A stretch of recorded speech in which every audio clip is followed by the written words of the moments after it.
Matt. And I'm Guy. And this is your home for everything Alberta Independence, broadcasting 6 days a week. That's Monday through Saturday, not Monday through Friday, like I said yesterday. We will indeed have a show tomorrow. Saturday shows sometimes a little bit shorter, and I take off the tie and put on a flannel, so it's a lot more relaxed. Let's get into it. I like how that's what makes a difference for you. First of all, thank you so much for joining us today. Please don't forget to subscribe because it really does help us out. It's what helps us out the most. Also, if you've never been here, we have sections and we talk about each section. After each section, we read all your comments. So make sure you let us know what you're thinking and you join the conversation. That's the whole point of a live. And also, we prioritize super chats, but we do read all the comments anyways. Yeah, and I will say one thing. There is some breaking news. We won't actually hit the breaking news button and we'll go into it. Right now? Yeah. Okay, hold on then. This was not planned, clearly. Extra, extra, read all about it. Extra, extra, read all about it. I guess we said. And the breaking news is Keith Wilson just made a video. It's about 10 minutes long. He talked about what went on in the court case, as well as kind of what's going on with the floor crossers and things like that. I just got finished watching it, so I wasn't able to grab a clip for today's episode, but I highly recommend watching it. It was very interesting. The first half, he kind of talked about the floor crosser. The last minute is when he really got into what really happened in court and what can be the consequences.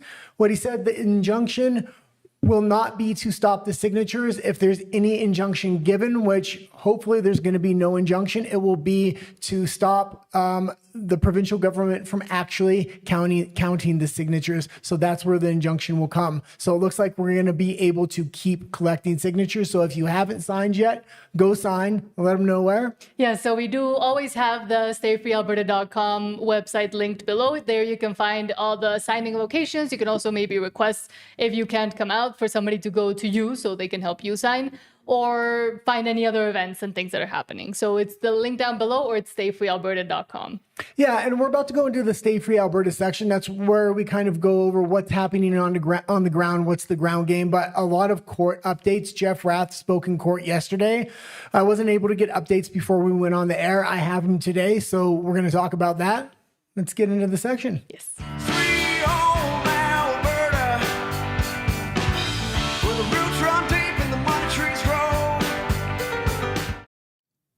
And starting with the court updates. Yeah, and I grabbed quite a few of them here. Yeah, so Eva Chipiak says, quote, while preparing for a brief on the independence petition due tomorrow, I came across this from the Supreme Court of Canada that is worth sharing.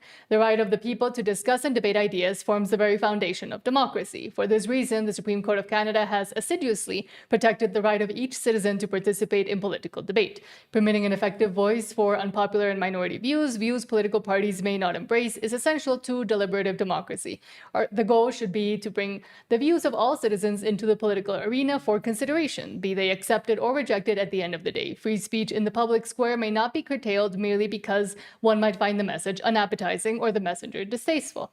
The ability to engage in effective speech in the public square means nothing if it does not include the ability to attempt to persuade one's fellow citizens through debate and discussion. This is a kernel from which reasoned political discourse emerges. Freedom of expression must allow a citizen to give voice to her vision or his vision for his or her community, to advocate change through the art of persuasion in the hope of improving his life and indeed the larger social, political, and economic landscape. Freedom of expression protects not only the individual who speaks the message, but also the recipient. Members of public, as viewers, listeners, and readers, have a right to information on public governance, absent which they cannot cast an informed vote. These are the words from the Supreme Court of Canada that recognize the importance of debate and discussion, even when the views are unpopular, uncomfortable, or distasteful. So when someone tries to shut down the conversation, shame you, or tell you certain topics should not even be discussed, remind them of that.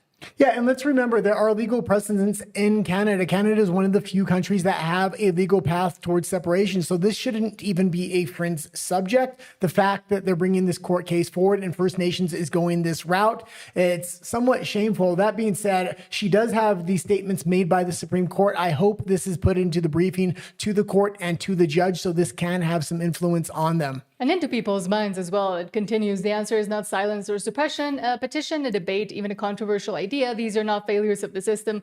They are expressions of it. However, we have forgotten about it. The real risk is when you start deciding which views are acceptable to be heard, because those Because once that line starts moving, it doesn't stop where you think it will. So the question is, are we prepared to actually live this principle, or do we support it when we agree, only when we agree with the message? Because the more you know and understand, the more effectively you can participate, ask better questions, and actually affect change. And you can go back to the top there real quick so we can just give her name so everybody knows where to get good information about the court case and about updates and about the ruling that will be eventually coming up. Yeah, so this is Eva Chipiuk that brought this, that has been long forgotten, I would say, in Canadian society, even in the Canadian justice system, and just in Canadian politics in general, which is why it is important to remind people. And as well as, for example, what Charlie Kirk once said, I was going to say the once great, but he's been great and continues to be great, is that without the debate and the discourse on those uncomfortable ideas, actual representation, actual democracy, and actual construction of what the political ideas are cannot happen. Well, a lot of the lawyers that worked on this case, whether it was Keith Wilson or Jeff Rath or the entire team, they are going to have a lot of previous precedents like this in cases that are related to Alberta independence, whether it's from the previous Quebec separations or it's just rulings the Supreme Court has previously made. It's going to be very important to kind of gather those and trickle those out to the public in a general manner so it's easy to understand, meaning don't flood the space with it all at once, but make sure the general Canadian public and Albertans also know this is a normal course of action in which we're going through, and the Supreme Court has spoken loudly on these subjects plenty of times in the past. And also from Global Edmonton says, quote, lawyers for the Alberta government say collecting signatures for a potential referendum on Alberta separatism doesn't violate treaty rights, nor would holding a vote. And yeah, I just always want to give the mainstream media's perspective compared to legal analysis in the courtroom. And then we're going to go into what happened in day 3 here. There was a really good article in it. I'm going to recommend everybody kind of read that, but we're not going to read the entire thing today. But I mean, even they are saying that, yes, it does not violate treaty rights, nor would holding a vote as the lawyers. And they're saying that that's what the lawyers for the Alberta government say about the collection of signatures. Yeah, well, day 3 was the stay free side. So they've been covering it each day and we've been showing their opinions on it. It has been heavily biased towards First Nations. I think everything that was said in court that day was the other side. So it was hard to go with a different headline there. But we can go to the next article to kind of round it out here. And this is the article I'm recommending everybody reads, not the Global News one. Jeff Rath says, breaking Edmonton, Alberta. If you're interested in a good summary of what happened in court yesterday, John Wakefield actually wrote a balanced account. We had a great day yesterday, and it's a separatist lawyer fires back at claims Alberta independence petition breaches treaty rights. And why don't we click on it and we'll just read a brief bit about it, and then we'll send the audience over there to go kind of read it themselves. If Jeff Rath likes it and he was in court, it's got to be at least accurate. Sorry, I'm trying to, because all the ads pop up and I want to avoid that for all. So yes, let's see what it says. Alberta separatist lawyer Jeff Rath urged a judge to throw out a trio of legal challenges from First Nations opposed to a provincial independence referendum during submissions in which he called one lawyer's arguments vexatious, compared a previous court ruling to an angry email, and accused the chief of sharing a racist meme. Rath, the lawyer for separatist petitioner Mitch Sylvester, spoke on day 3 of hearings into a series First Nations legal challenges aimed at stopping a vote on Alberta separation. And we'll leave it there. The article does go really in depth on what happened in day 3. Day 3 was the big day because that was the day for Stay Free Alberta to shine. We're going to go over kind of briefly, although it is a long reading on what happened on day 3. Again, from Eva Chipiuk saying, quote, read the top and then just read the 2 sentences from each section. Okay. Following day 3, below are portions of the written argument because it really speaks to the heart of the issue and what's at stake. 5, Mr. Sylvester's position is straightforward. The CIA provides a lawful mechanism for Albertans to communicate policy or constitutional questions for democratic consideration. That was the first sentence. And the CIA is not the United States' CIA, just so we're clear on this. This is a Canadian organization here. Okay, let's keep going. 6, the process established by the Alberta legislature requires Mr. Sylvester to comply with strict statutory procedural requirements, including signature thresholds, timelines, and financial burdens imposed by the governing statute. Okay, and yeah, we're just going to read half of each section, what kind of went on, so you get a brief idea. You can go to her X account if you want the entire summary. Okay, let's keep going here. In effect, the applicants are utilizing the court's power to use judicial review to prevent citizens from communicating with their elected officials and engaging with legislatively established public institutions. The structure of the CIA itself confirms that the initiative process is entirely democratic and political in nature. The statute provides a mechanism through which citizens may raise questions of public policy and governance and place those questions before the legislature for democratic consideration. Courts have long recognized that democratic participation, including political advocacy and public debate, lies at the core of the freedoms protected under SS 2B and 2D of the Charter of Rights and Freedoms. Okay, and that's pretty good. And I will say those are very well put out arguments that have a lot of structure and a lot of legal history behind it. When you looked at the other side, and it was surprising that the other side got 2 days rather than 1 day, we were able to put a good summary of good case law and good precedent. The other side just made accusations. We were talking about Russiagate, Trump derangement syndrome. We went on and on in the review of those first days, and there was no real substance there. They were literally just trying to muddy the water with anything and everything. But what they didn't have were legal precedent. And the only thing I would be, and will say it again, the only thing I would be worried about is that lately, in the past 10 years, we have seen courts all across Canada, and even including Alberta, side with those kinds of emotional, non-actual argumentative arguments, but that are just political and make no much sense more than that. Well, ideological rulings is what we're talking about here. And we've seen the picture come out from the courtroom where the Native chiefs all wore their headdress. They all sat in a line. There was an illegal picture taken in the courtroom so it could be put out to the media. They're trying to influence the media and influence the judge with ideological, I guess you would say, representations with the headdress and stuff like that. Exactly. Emotional arguments. Yeah. But let's see what Jeff Rath outlines as his vision for an independent Alberta, including there's going to be no GST and no carbon tax. And yeah, I will just thank Jeff Rath for everything he did in court yesterday. And he did an absolute great job. Hopefully those arguments are going to stand up and the ruling is going to go our way. We know the precedent and the case law is on Stay Free Alberta's side.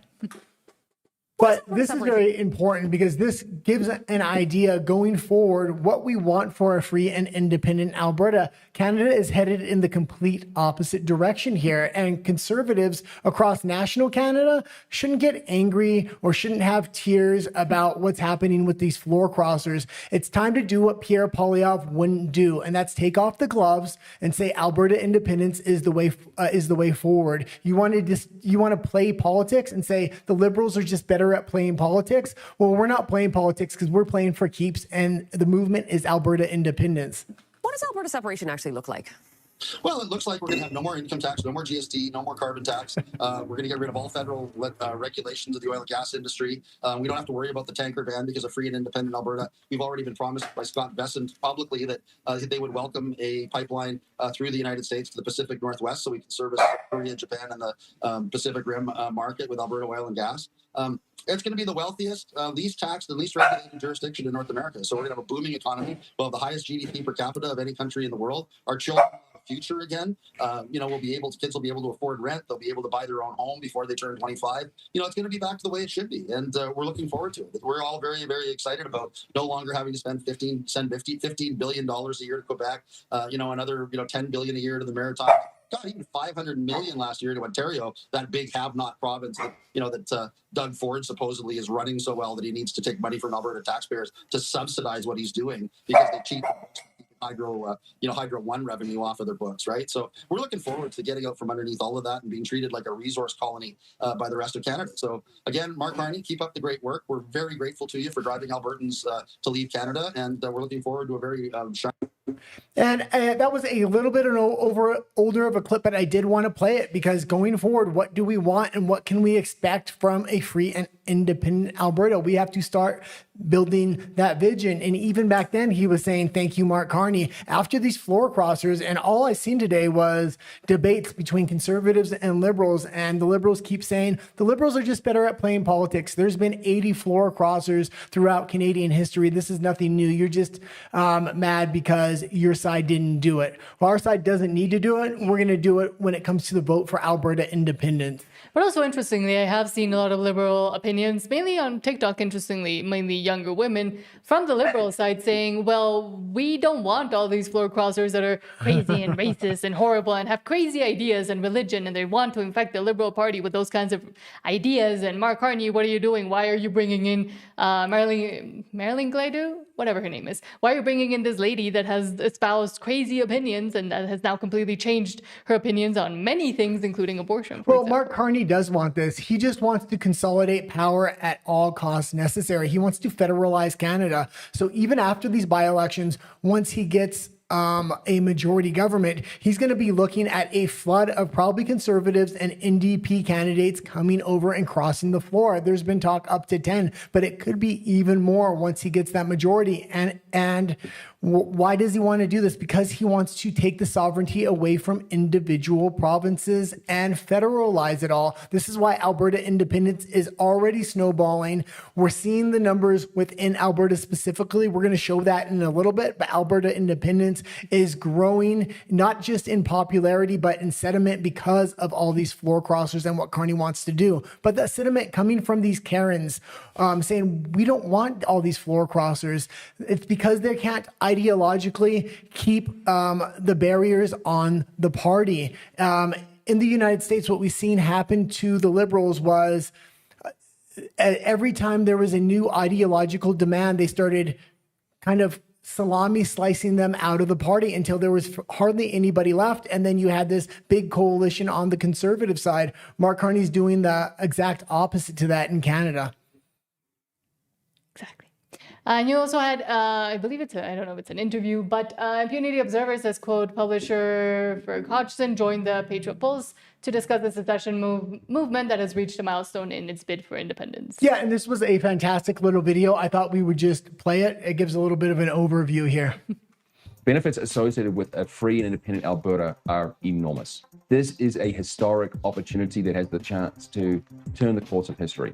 And it would be an incredibly direct, explicit rejection of centralized power. It represents the number one or most promising movement for individual freedom or natural rights on the planet. I encourage Americans who are friendly to this idea. And he does focus on economics, international politics, a lot of other things. So the fact that he's covering Alberta independence as well, he's very much committed to Alberta independence and knows a lot about it. So it is good to see him talking about it. Yeah, to be supportive online in terms of the communication, but also to support recognition of this new nation as culturally and just fundamentally distinct from the rest of Canada. And while Canada becomes this postmodernist, failing nation, Alberta can become a leading light for the world, and that merits recognition, merits admiration.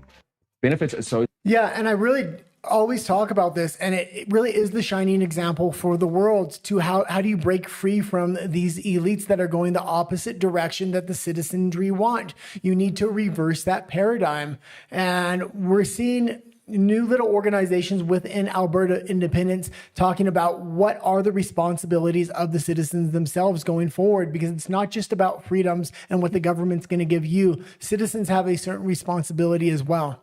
And other than stay informed and participate in public debate, as we were seeing there at the beginning with the old opinion from the Supreme Court, also in the building of the nation. That is why I continue to say and encourage the citizens to take active participation as the new nation of Alberta gets built, and to watch out for those special interest groups that might try to come in and dictate, as they very much did in Canada and got used to doing so within Canada, to the Alberta citizenry what they should have as a constitution, for example. Well, yeah, very often when you're going to go into a constitution, you're going to think about constitutional reforms, or in Alberta's case, you're going to maybe make a constitution from the ground up, which is an absolute fantastic opportunity. But very often you think about, how do we limit the government? Let's limit the government.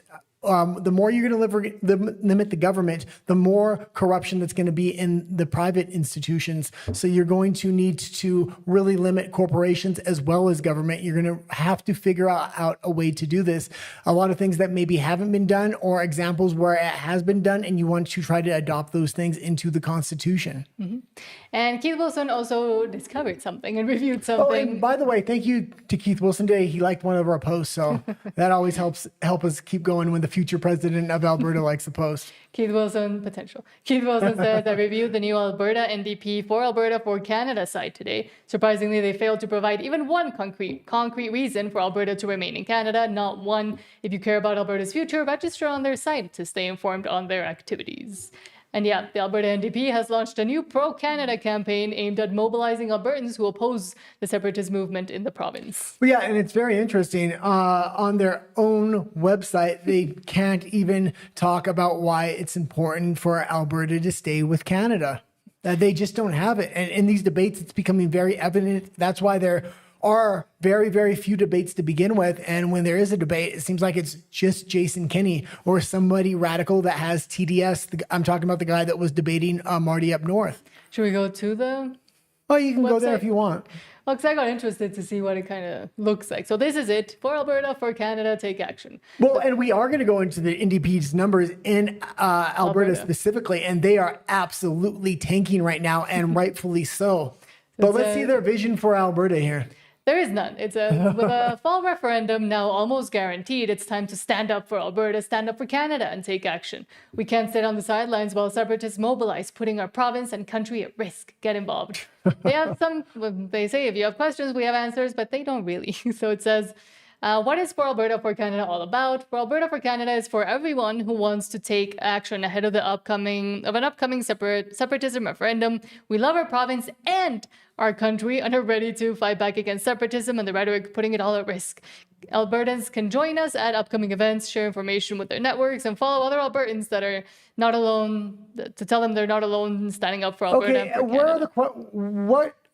What are they putting out there? We have a membership here. What else do we have? How to get involved? Who cares about how to get involved? Tell me why you want me to get involved with this. Obviously, I'm on completely the other side. But if you're trying to tell somebody to get involved, you haven't even given them a reason here. Let's go down. Let's see. But it does look like, for example, they really want people to sign up at that link, but there will be upcoming days of action, toolkits, and ways to engage others to also get involved. So what do they need people to do? To sign up, to volunteer, and to tell friends, neighbors, and families. That would be the easy first steps. This is supposed to be where you get information and talking points. None of that is provided here. They don't even have. Well, they want you to subscribe, so they have your email and they can follow up with you and keep harassing you. You better give them a reason right off the bat, and that is the thing here. Well, and it says, where can I find out more? Nowhere. Keep checking this page for the latest from For Alberta for Canada. Follow our accounts on social media. And follow updates from the Alberta New Democrats. And they wonder why their party is absolutely falling apart. Exactly. But it's very interesting that it's the NDP trying to lead up a movement against Alberta separatism when they're falling apart their own party within Alberta and within National Canada. I mean, they're just starting to merge with the Liberal government. After those by-elections, I'm not going to be surprised at all to see massive amounts of NDP voters cross over.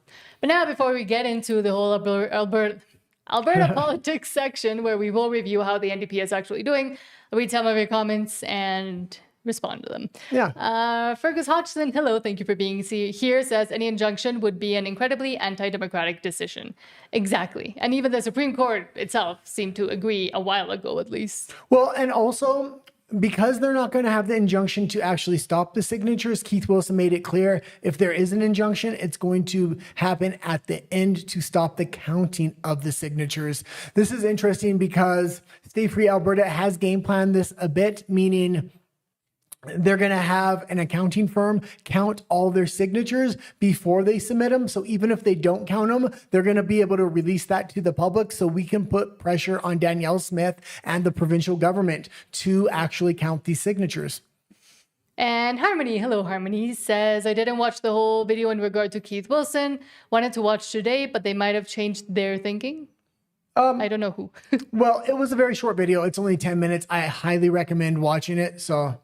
And also, hello, Justin GP. Thank you so much for being here. Says, hiya, folks. Hello. Good to see you again, Jess. Sam says, Keith has an update on his channel, which you kind of discussed. It's about an hour ago and it's 10 minutes long. Yeah, and I was watching it just before we went on. That's why I didn't have a clip of it. And I just kind of reviewed what was in the video. And the important takeaway was if they do an injunction, when they would do it, what it would be about, and how Stay Free Alberta is trying to counteract that.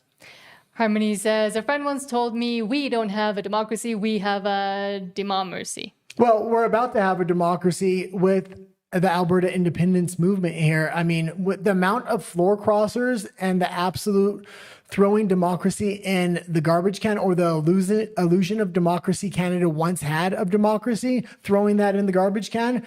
It's time again. And I said it at the beginning of the show, Pierre Poilievre wouldn't take off the gloves. The Stay Free Alberta movement and the Alberta independence movement is going to have to show national Canada how it is done. Edward, hello, says hola. And Bilver also says good evening, Nat and Guy and all. Good evening, and thank you for being here. And hold on. And if anybody is watching, because I often forget to say it throughout the show, if you can subscribe, we're a very small channel, and that's the number one thing that does help us grow and get our reach out. Let's see what Maple Boy has to say. Says, hair, you guy, hair, sure, you want separation. Yeah. And that's the way it's written. Well, yeah, I definitely, I not only want separation, I want independence and a free Alberta now before Canada goes off the cliff, turns into a socialized government under a Carney majority. Yesterday, we had a hater saying, well, maybe I have to wait to Rumble to talk about. We'll bring up the comment. What he said. Because it was funny. Edward says, oh, troll. We'll see. We support free speech and we don't remove anybody or not let anybody speak unless they become a hindrance or an annoyance to everybody else. Yeah. Or if they're just doing it to literally troll. Maple Boy says, I'm not trolling. I ask a question, that not trolling. Where's Maple Boy from? India or China? One of the One two. of those two. Sam says, let's see, what's the first clue, Maple Boy? And then I ask this question because I don't want for you to make mistake once it's done. Thank you for your concern. The mistake would Will be be to voting stay. would to try to stay with Canada. That's the mistake. It's an obvious mistake at this point, especially with a majority government. And you can just look at the last decade. If you haven't read the APP documents, and I'm not just talking to the troll or a hater, I'm actually talking to the people that support Alberta independence. If you haven't taken a look at the Alberta prosperity documents, I highly recommend that you look at them. If you don't want to read them, there's a great channel that read the documents. They read them very clearly, and I watched a lot of channels read them. This particular channel made it very easy to understand, and that was Home with the Homes. If you haven't checked them out, they're very small. Hit the subscribe button if you do go over there. Thank you. And hold on, the truth says Alberta independence. Yes, always. That's what we'll continue to say. Hold on, because now they're fighting with each other. I don't want to read the fighting ones. Let's go back to the next section. But Edward says, Fergus, wow, loved your speech. And yeah, Fergus commented on us. So thank you so much. Oh, thank you. I read the comment, but once again, it is true. Any injunction would be an incredibly anti-democratic decision. And that's the thing. I don't think they even look past the fact of what they're doing actually goes against what is outlined in the Canadian Charter of Rights and Freedoms, Supreme Court decisions from before the Supreme Court of Canada, and just the way basic law has been done for so long. Donald Trump is making a lot of moves internationally against the globalists, whether it's in the EU, the UK, but Mark Carney has kind of been put up as the front man. And I think he's on a timeline and he can't back off of that timeline. This is why he's trying to consolidate as much power as he can. And a lot of the moves he makes is going to push even more people towards Alberta independence, but that's not even his main focus. There's so many focuses and so many things he has to do right now, and that the globalists are being pushed back on. This is giving a huge opportunity for Alberta independence at this particular moment in time. I think it's also attractive to a lot of people because it does change, as you always say, the paradigm between the citizenry and those at the top who govern them, but are also meant to be working for. Well, yeah, and what I meant to say what I kind of meant to say there was he's so distracted and there's so many balls in play here. When he does finally focus on Alberta independence, I think it's going to be a major overreach, and he's going to try to use the Emergencies Act. That's why he's trying to challenge it in the Supreme Court right now. So we'll have to see what kind of happens with that. But I'm thinking maybe even before the vote takes place, because after that vote takes place, and if we do get the 51%, a lot of things are put into action there, and a lot of pieces on the chessboard are moved around in Alberta independence's favor.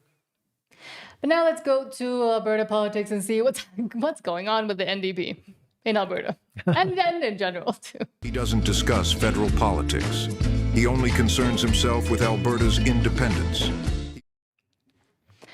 Yes, starting with this that you added almost at the last minute. Yeah, and this was fantastic news coming in, and it's just not by the numbers. I'll kind of explain my analysis and how I view this here, but why don't we read a little bit of it?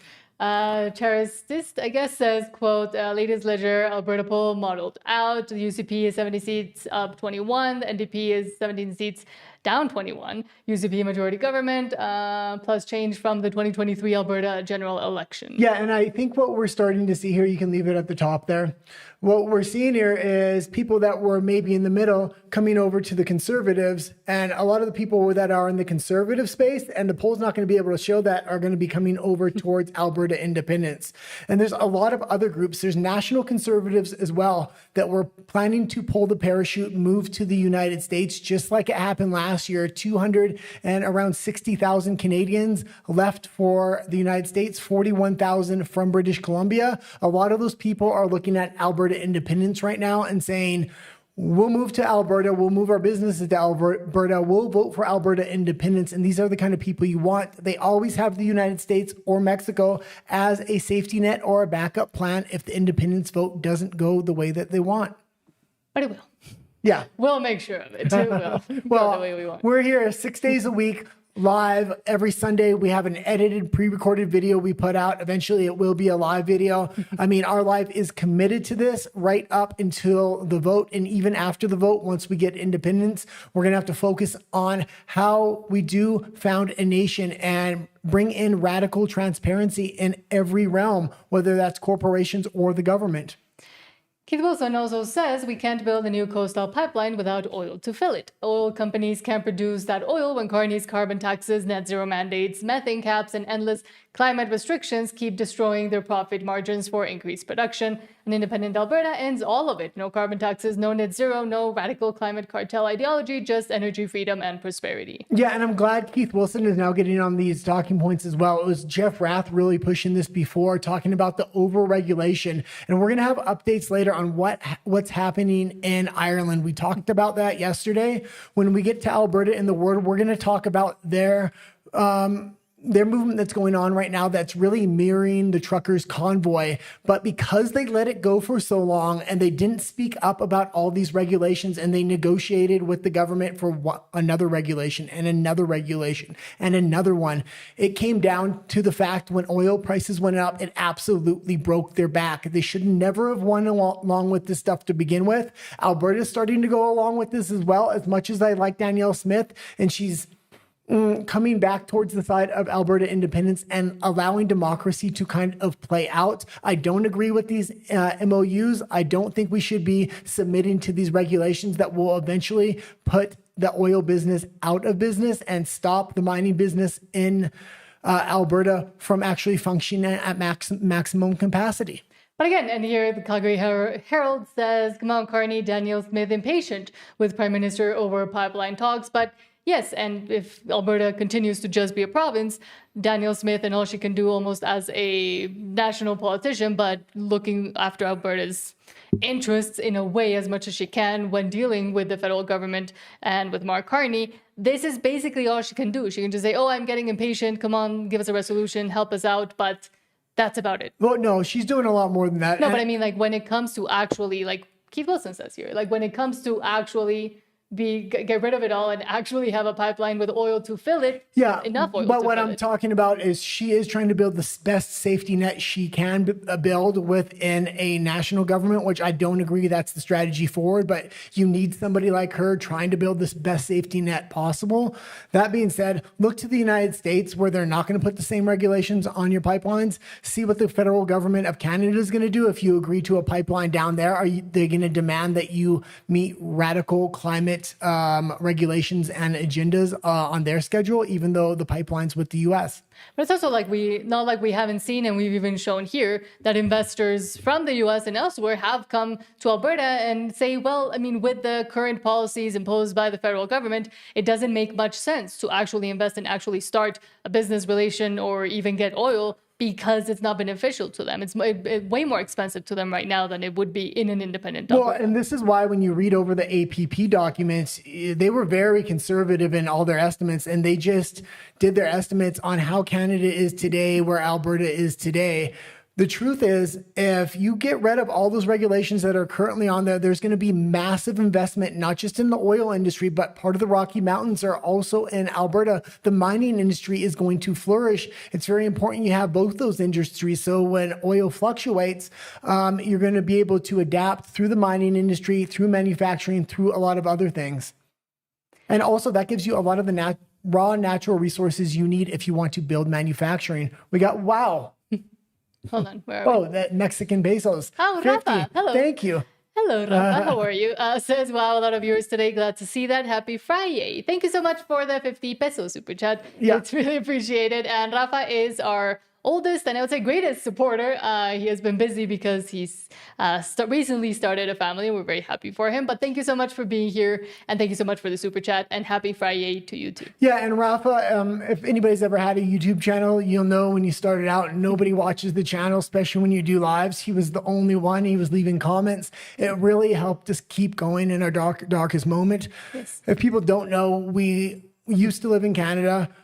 You're originally from Mexico, but I met you in Canada, yes. And we eventually fled Canada under the Trudeau regime because we already voted for independence. Even at that time, I thought the country was too far gone. Where it's at today, absolutely crazy. If there had been, that's the whole point. If there had been some sort of Alberta independence movement at that time, of course, we would have looked over there first. However, more than 2.5 years ago, there wasn't such thing. So when we made the decision to leave like 6 years ago. When we were looking into it, we were like, well, I'm from Mexico, so might as well just go there because that's the only solution we can see, especially when we want to talk about the things that we're talking about today. And with that spark of hope that Alberta independence is given, that is why we want to continue to push forward for Alberta independence, because it's that only spark of hope that we see within over there, the north, I would say. Canada. Well, your most fervent supporters for Alberta independence are actually a lot of the people that already gave up on Canada and left the country, are living in the United States or Mexico or across the globe. Viva Fry is another example of that. We're an example of that. Once you leave the country, there's no question what's going on there. You can see it clearly and you're not afraid to speak about it anymore. I was even looking at some interviews with young kids or different people within Alberta. And when they say, well, I don't know if Alberta independence is the way, it's like, open your eyes. I guess they're still influenced somewhat by mainstream propaganda. To me, there's no other choice but Alberta independence. And anybody that's left Canada, see, that's obvious at this point. Exactly. But thank you so much, Rafa. I'm debating if there will be, because Rafa's coming from our Spanish channel as well. I'm debating if I might not have one today. I'll change it for tomorrow. I'll let you know in a few seconds. Sorry, I had to say that because I know he's here before he leaves and gets mad. But continuing with Western Standard says, quote, shared values. Keith Wilson says, Alberta closer to the U.S. than Ottawa. Ottawa's climate cartel. Yes. Lawyer and independence advocate Keith Wilson appeared on Glenn Beck on Tuesday, arguing that Alberta has both the legal pathway and growing public support to break away from Canada. Yeah, and this was a great interview. We've profiled it many times on here, but it's great to see the Western Standard is writing articles on this. Hopefully other outlets write articles on this kind of stuff as well as it happens, because this is international news at this point. We do need to spread out beyond Alberta's borders to national conservatives. National conservatives in Canada have lost all hope, and they're going to only continue to lose hope. And the federal government just keeps spitting in their face and treating them like a doormat. And there is no answer right now. Pierre Poilievre is bye-bye for the next 3 years. The only answer is Alberta independence. And it's really time for national conservatives to realize this.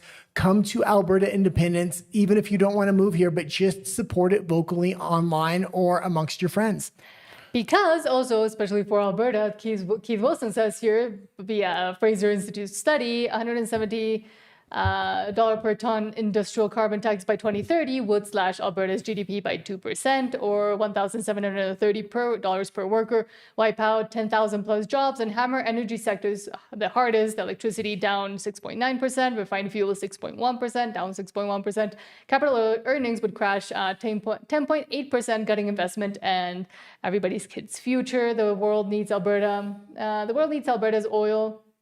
and gas more than ever, yet Carney Liberals force this harm on Alberta it's anyway. time to stop negotiating with Alberta's future through these MOUs or all these regulations the federal government's trying to put on Alberta. And it's time to build a real free Alberta with no regulations to really develop these sectors, not just for yourself, but for your children and your grandchildren and for generations to come.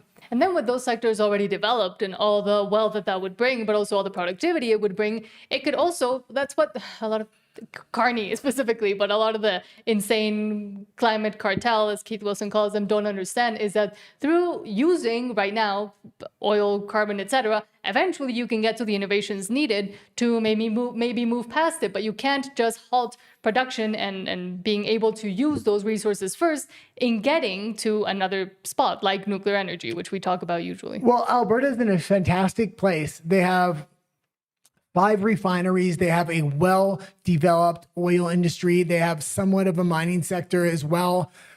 It's completely different than Quebec. Quebec has lived off the national welfare program of remittances coming in from Alberta. Even though they have natural gas and other resources, they have completely neglected that. Now you have a separatist movement or an independence movement uprising in Quebec. If they vote for that, they have no way to stand on their own 2 feet because they never developed those industries. They also don't have the same work ethic Saskatchewans and Albertans have. So although I will support a Quebec independence movement, I don't think it will work. I'm going to be very honest. If they do start going forward with that, you didn't develop your natural resource sector when you needed to, and your people don't have the work ethic needed like Albertans and Saskatchewans do. Alberta really has, and I've researched now since we started talking about this full time, all the independence movements globally. Alberta is head and toes above everybody else. Number one on their path to independence because they took away a lot of the roadblocks over the last 100 years with negotiations from the federal government, as well as developing that natural resource sector and just having a hard blue-collar work ethic from their people. But also with the Quebec separatist movement, for example, at least after the last referendum they had and the last vote they had where they decided to stay, they've mostly just used it for leverage and to continue to receive help and aid and payments from the federal government and using it as, well, if you don't, we'll go, but not being fully serious about it. Again, they would have developed their resource industries if they were serious about leaving. Yeah, and I would even say Quebec is more ideologically aligned with the Liberal government culturally, even though they have a different language than Alberta is to the majority government right now. Ideologically, they are so far left. It is something that we haven't seen before. I mean, what's come up in the last 10 years with Democrats and progressive liberals, this is just unacceptable. It's past every red line 10 years ago. I mean, I was ready to leave. And the reason I was ready to leave was not just economic issues, but it was primarily cultural issues. I want to have kids one day, and I'm unwilling to raise them in a country like that. Exactly. Keith Wilson also says the actual cause of investment uncertainty is Ottawa, not Alberta independence. Livewire Calgary says Calgary's mayor said Alberta separatism questions come up in discussions with potential economic interests and said it's damaging to the city's business projects. And of course, the Calgary mayor is going to say that. Of course, Calgary is going to say that. And as soon as as soon as Alberta gets independence, they need to clean Calgary up. The fact that the NDP has such a foothold there and this ideological crap can be spewed.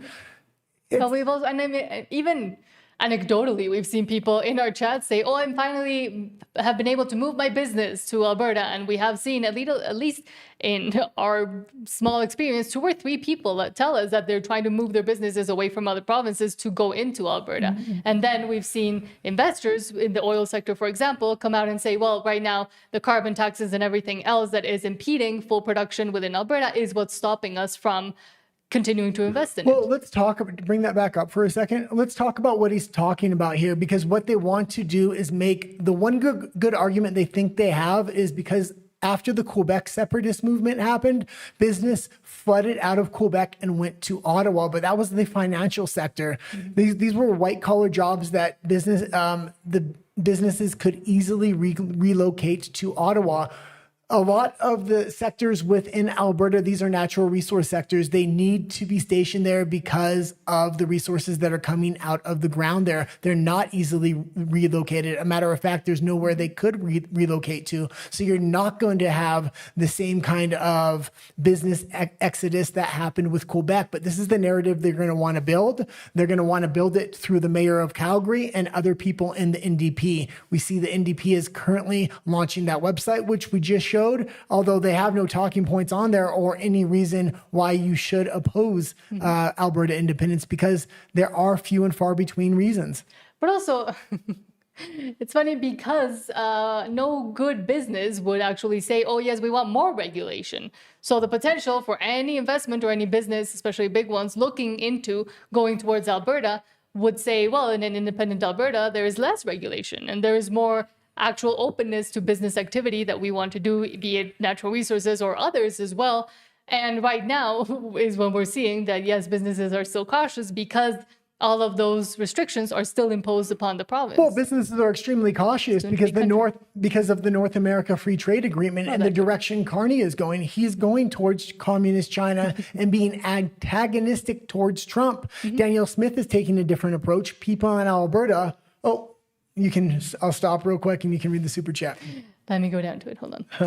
Justin GP, thank you so much thank you. for the 699 super chat. Says, Rise of Alberta says First Nations won in court and the petition signatures will not be counted. Shared to your Twitter, Nat and the guy. So I'll go into it and look for it. Wait, read that again? Rise of Alberta, the X account we use a lot, says the First Nations won in court and the petition signatures will not be counted. Shared to your Twitter.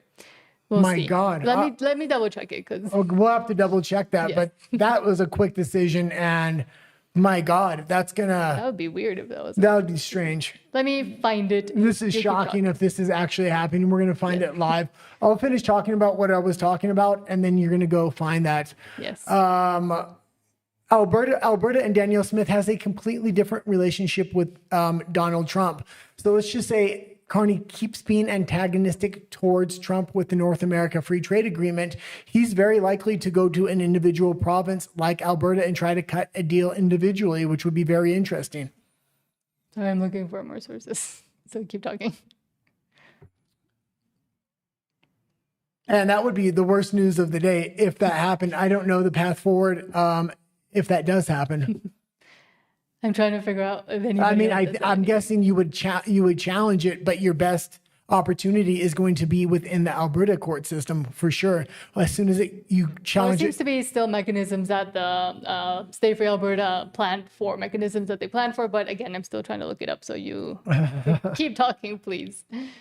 I know you're not so good on the spot, but. Okay, let's go into the I can't because I'm looking for but you can bring, okay. No, because I'm looking for the, hold on. I'll look what the next story is going to be here. No, well, because I was trying to look if Jeff or Keith had said it.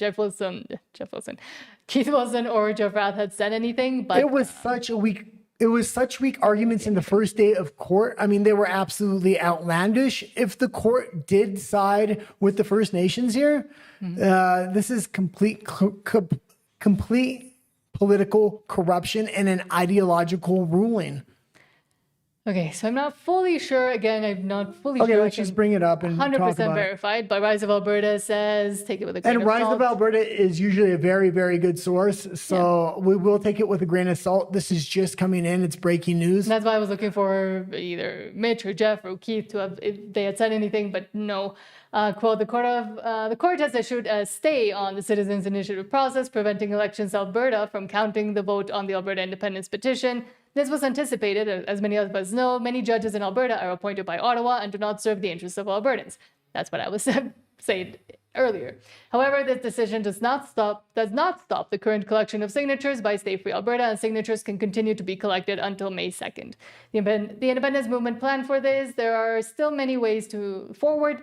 One option is to have a third party validate signatures and present the results to the Premier to demonstrate the democratic mandate for Albertans to hold a referendum, and this process will not be derailed by activist judges. Okay, what's going to happen now is we need to get that accounting firm to count those votes once we have all the signatures, and we're going to need massive pressure on Danielle Smith so she realizes if she does not honor this petition or take it in for the vote on October 19th, she's not going to be reelected. That's where we're at. And I like her. And I've kind of come back around to her after she muddied the water.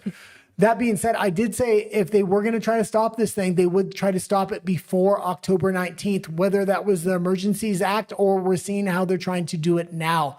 This is absolutely shocking. Again, I'm still trying to figure out if there's more info. I'm at a little bit of a loss for words, but it's more important than ever now to go out there, get these signatures, and we need to rally people around Stay Free Alberta to send a message to Danielle Smith when we submit these signatures. And we're going to submit them through an independent accounting firm because obviously the government themselves is going to be unwilling to count these things. Oh, here. Okay. So from Eva Chipyuk. Oh, we should have put this up at the beginning. It says, quote, less than 24 hours after the close of the proceeding, Justice Leonard issued her, obviously, stay decision stating, to be clear, the court is not staying the collection of signatures. This decision has no impact whatsoever on the signature collection period or when the period expires. Specifically, the Chief Electoral Officer shall not certify the petition results or make a referral to the Minister of Justice until the court has ruled on the applications by the Alberta, the ACN and the Blackfoot Nations. If there is no harm in gathering signatures, what is the harm in verifying them or transmitting them to the legislature? In effect, the decision halts the communication of the democratic will of the citizens. This is Eva's opinion. To their elected representatives, how does that strengthen or even preserve the integrity of our democratic process? And it doesn't take into consideration the canvassers, those standing in the cold for hours and engaged with their fellow citizens in a lawful democratic exercise, only to be told that their work cannot be formally recognized or conveyed. Participation is permitted, but the outcome cannot be communicated. What exactly is the process meant to achieve, and who does that ultimately serve? This is cutting off democracy at its freaking knees from the federal government, and he's about to get a majority government in the most underhanded way. Imagine the sentiment in Alberta after this. Exactly. Do you want to see Marty up north talk about it or someone else? Okay. Go to Marty up north. Sorry, we had a bunch of stories, but obviously this is going to take precedence over all of that. We'll get back to it in a little bit. Because he seems to be the one kind of talking about it. This might be an old clip, though. No, this is from like an hour ago, 42 minutes ago, I think. So it's saying we have an update on the injunction. I don't know if this is by when they had come out with a decision or not yet. All right, well, that's interesting. I just saw post from Eva Chipyuk. I haven't had time to completely analyze it, but in less than 24 hours since the injunction was heard in Edmonton, the judge has already issued sort of a partial ruling. It is. Turn it down a little bit. Down? Hold on. The judge basically says that we're allowed to continue collecting signatures until May 2nd, but the judge has stayed the next phase of the Citizens Initiative Act, which means that Elections Alberta will not be allowed to count them or receive them and transfer them over to Mickey Avery, the Minister of Justice. So in other words, I'm collecting signatures here, but I don't know what the outcome is going to be. So the judge is being disrespectful to me because, for all I know, my collection of signatures could be a waste of time. It's kind of bullshit. It's completely undemocratic, but I don't... Well, imagine the position this is going to put a lot of First Nations in. There's going to be a lot of resentment against First Nations tribes for bringing this injunction in the first place now. And again, that anger should be directed to the chiefs, but no, it doesn't want to load. Okay, you can leave it there, and I guess we'll continue on with the stories that we do have. Well, but I guess Marty also had an interesting point that he brought up after 6 minutes ago. So this is literally breaking news. For some reason, our internet is not really working that well, but it says, he says here, Marty up north says, Smith already has a valid independence petition in her hands. She can just go ahead and trigger a referendum for October 19th. Yeah, and this is going to be the key. We're going to have to put massive pressure on Danielle Smith here. And she's not going to like it. But that's the only way forward when you get an ideological ruling from an ideological judge like this. There is no other way forward. And I would say continue to get the signatures to build up a sentiment within Alberta that independence was democracy, and democracy is being burned in front of our eyes, not just on a national level with Mark Carney and a majority government, but on a provincial level here. And he's already made it very clear with his majority government. He wants to take sovereignty away from provinces and federalize everything. The 30 by 30 land grab is just another way to prevent separation by taking control of more land of provinces from the federal government. It's also interesting to me that, yes, this stops, I guess, the signatures being able to be given to Elections Alberta and follow the process outlined within this is all me guessing, I don't fully know, with getting the signatures to Elections Alberta to verify and validate, I guess. But what if they get the signatures validated themselves, as they had already kind of planned to do, and then hand them over, as Marty said, to the Premier herself? Well, that's what we're going to have to do. But when you do hand those over, I think there's a regular process that has to be done. And I think it's supposed to be counted by the province itself and then handed over. That being said, if ideological judge is not going to allow that to happen, when we do hand over those signatures, it needs to be clear to Danielle Smith. There are a lot of voters behind this, and people are going to be very pissed if democracy does not take its course. I was very happy that she was bringing in people to watch the vote count and everything else she was doing to clear the way. One ideological judge completely threw a monkey wrench into this whole thing. Lady judge too. Well, I'm still trying to figure out what other information there is, because I want to see if someone's given it's too early maybe, but given an opinion about what can be done, I guess. What's the moving forward if there are other avenues to be able to do it? Well, and if they were going to be corrupt, they wanted to be corrupt early on before it had international attention. And this is why I was saying it's important to appeal to American media, to international media, why it's important for content creators in Alberta to reach out to national Canada and content creators in the United States. I figured an underhanded trick was going to come in. I thought it was going to be the Emergencies Act. I mean, this happened really early on before there is a lot of international coverage. When the truckers' protest came up, there was so much international pressure on the federal government. When they did overreach, they weren't able to overreach in the manner in which I think they wanted to. Mm-hmm.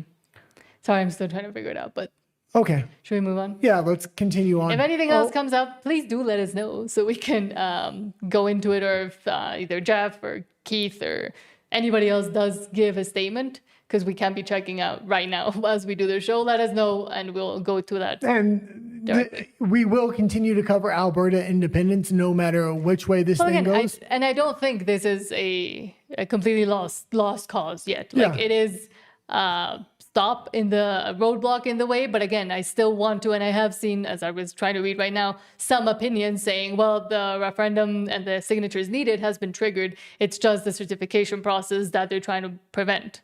Yeah, but the certification is what actually triggers the referendum. That's the problem. But apparently there's been other referendums that haven't been certified within Alberta. That's the thing, and that's why I want to keep Danielle Smith is going to be put on the hot seat now, and as long as she lets democracy take its course, she'll be okay, even if she doesn't support Alberta independence. But if she goes and sides with this ideological judge, I mean, I'm going to be absolutely pissed. Mm-hmm. But moving on to our regularly scheduled programming for now, at least, Cass Blackburn says, quote, many residents, it's an opinion captured in an online survey of 434 people in a province of 5 million. This is why no one trusts legacy media anymore.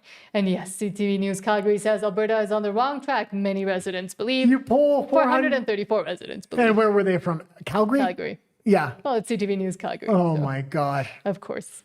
And again, they will continue to try to go with this narrative. But speaking of Danielle Smith, YG Wave says, quote, breaking, Premier Danielle Smith floated the idea of Alberta hosting a future Winter Olympics in her State of the Province address, calling it planting seeds and pointing to planned rail, arenas, and resorts as infrastructure that could make a bid financially viable this time. Yeah, and I want to see this happen in a free Alberta, not an Alberta that's a part of Canada at this point. She was able to get the World Cup of Hockey, so that was fantastic. There's no reason why Calgary wouldn't get the Winter Olympics. It's perfectly matched for that. That being said, I mean, I'm sorry, I'm still in shock over what just happened. Well, that's why I keep trying to find more news, but you told me to keep moving on. Don't go, just keep with our regular scheduled show here. Fine. So we did get a lot of comments, so I don't know where I even left off because they're not showing up for me. Let me see where we are and where we were, I guess. Or should I go down, up? Just start off wherever you want there. And we're going to go into the next section in just a moment. Okay. And the next section is, well, that was Alberta Politics, is going to be Alberta Personalities before we go to Alberta's Canada, which is National Canada. But first, we're going to read some comments. Okay, let me go to the YouTube ones. I guess I'm sorry if I'm skipping a bunch of them because they're coming in really quick. So thank you so much. Okay, so they're fighting each other in the chat. Let me go to someone maybe asking a question. Stacey Whiting, hello, says the CEO of Enbridge listed the 5 reasons they will not do anything more in Alberta. All 5 reasons are what Ottawa has done: tanker bans, emission caps, etc. Absolutely. Exactly. And the thing is, I don't even think the federal government is ideologically captured as people think when it comes to the green and the environment. I really think they were setting this thing up so they're going to try to capture a lot of the natural resources within Canada for the federal government. And once they have control over it, they're going to have the people demanding that they access those natural resources, and then they will. And then they can be the heroes and distribute the money amongst their globalist buddies rather than the provinces who no longer have the control that they once had over those resources. We see at the same time, right now they're trying to do land grabs and capture or protection of lands in Canada. This is going to be a grab of natural resources in provinces to federalize all this. Hold on. If you can't read it, just go to the next story. Well, no, the thing is, I'm trying to figure out if I should remove that troll person because everybody seems to be fighting that one person, or okay, let's just continue. I'm freaking pissed right now. Calm down. Sam says Corey Morgan is a Western Standard guy. Troglodyte says we need a reconquista of the First Nations. That's how I'll keep it. Admin A says it's the chiefs, not the people. Exactly. And Michael Drader says leave it up to activist judges. That's what I've been saying this whole time. Again, Alberta is not exempt from that because, again, who appoints judges? It's not the citizens themselves. Primors 007 says it's all over. Rise of Alberta's Facebook page. Yes, found it. Jess says, yep, activist judges, we still have a path. And says, Edward says, my heart rate just spiked. I guess just this is a time for Danielle Smith to guarantee her future, not just as Premier of Alberta, but if the Alberta independence vote goes forward and she allows it to go forward, she has a real chance to take control of the Conservative Party in Canada. Well, she could make because this is an opportunity to allow democracy to go forward in spite of activist judges and a majority federal government. She needs to stand up for the federal, the citizens of Alberta now, and she needs to make that clear. Democracy will go forward. Admin A says the chiefs did not consult their members. Of course not. They never do. And they also never share all the money they've been receiving for who knows how long. Well, and it's becoming very obvious. And with Alberta independence going forward and the choice being given back to tribes, they know their honeypot and sticking all that federal money in the elite's pockets of the tribes is going to come to the end. It's going to come to an end. And people in the tribe are now asking, where's all this money going? Justin GP says, sorry for the bad news, folks. No, it's good. Thank you so much for sharing it. I guess you like to be a bit more planned when you give your comments, but I like to be able to give breaking news and important news. Sam says, Wilson said not counting is the one possibility for an injunction, but there is no injunction right now. Stacey Whiting says, but Mitch has hired a private consulting firm to count the independence votes before the submission so that we can have a number. It's covered. Admin A says it's not over. We can still collect signatures, and then when the 2 cases are done, then the petition can be processed by Elections Canada. Okay. Michael Drader says we got the signatures counted past the threshold, so the referendum will happen. Okay, let's just. And Sam says the court has not given any injunction. What? Let's just say that the federal government tries to do some underhanded tricks here, and they say, well, okay, you're going to have to run a new petition because this petition has been stopped. I'm not saying that's that is what has happened. But if we're forced to somehow have a new petition, that's going to be under the rules and regulations of the new rules, where you can't have it in the year before or after election. And it's subject to all kinds of new rules because they're trying to put barriers in the way of the other provinces. This is what I said about Alberta independence. We were first to move. So the federal government was taken off guard. And now they've activated an activist judge in order to throw this barrier in our way. Danielle Smith is going to have to stand strong and say democracy will rule the day. People will have their voice heard. That doesn't mean she's on the side of independence. That means she respects the people enough to allow them to have the vote. The democratic process. Yeah, the democratic process. Ghost of a Chance says, Convoy 2.0, if true. Well, we can be inspired by Ireland at the moment. Silverfeet says, can Danielle use notwithstanding on this judgment? That would be amazing if she did. And it's on Danielle Smith's shoulders right now. I'm going to say that. Stacey Whiting says they don't want people to actually hear the number because it's going to be shocking and will push this movement forward. Absolutely. And this is I guess this would be the first easiest step to stop people from hearing that number and from thinking that it is officially happening, even though maybe apparently, again, I'm still trying to figure it out. It still can. The next step after this, if somehow Danielle Smith says that it's going to go forward, would be Mark Carney with the Emergencies Act in the summertime before the vote can take place to throw something in there. That's what I predicted. I didn't think they were going to try to do something this early on. And this corrupt as having an ideological judge make an ideological ruling. Again, we're in Canada. What do we expect? That's why you need to leave Canada. Hold on. Thank you so much to Justin GP that says, I'm so sorry, Nat, and the guy didn't mean to derail the show. I just wanted you to report on it first. No, thank you so much. And I like these kinds of breaking news things. You like to have a sit down and think about it before we actually go on. My emotions are just going through the freaking, I want to fucking curse and throw some shit right now. We can't. But again, that's where my question lies. Are we panicking kind of for nothing if there's still a mechanism and a path forward? We're not panicking, but the fact that they're this corrupt, there's a clear path to democracy here. What do you all expect? I mean, I'm sorry, but that's why I lost hope such a long time ago. I thought maybe it's an Alberta judge. This is taking place in Alberta. They're less likely to be ideologically captured. Obviously, you're screaming. That's why I said no. That's why I said even in Alberta, we've seen these kinds of judgments before. So if this happened in somewhere like Mexico or South America or Central America, there would be an uprising right now. No, I'm not saying to do that in any way, shape, or form, but I'm saying that's the one thing. Not yet. That's the one thing here in Mexico and a lot of Central and South America countries. Oh yeah, they'd be blocking the roads. That the government fears its people.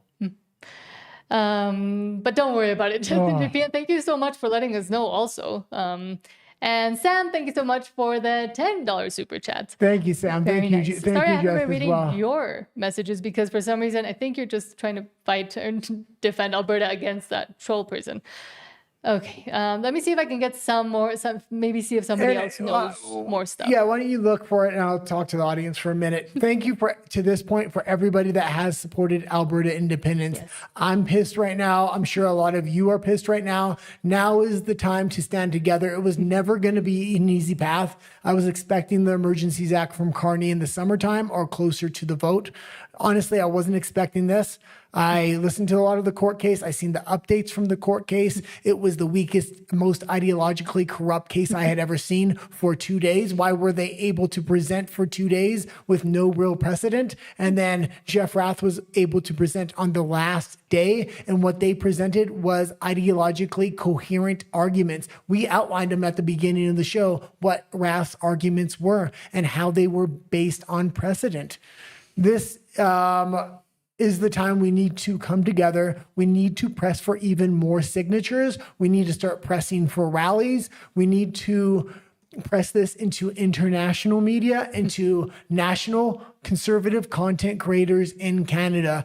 We need them to pick it up even outside Alberta. We need to make an uproar.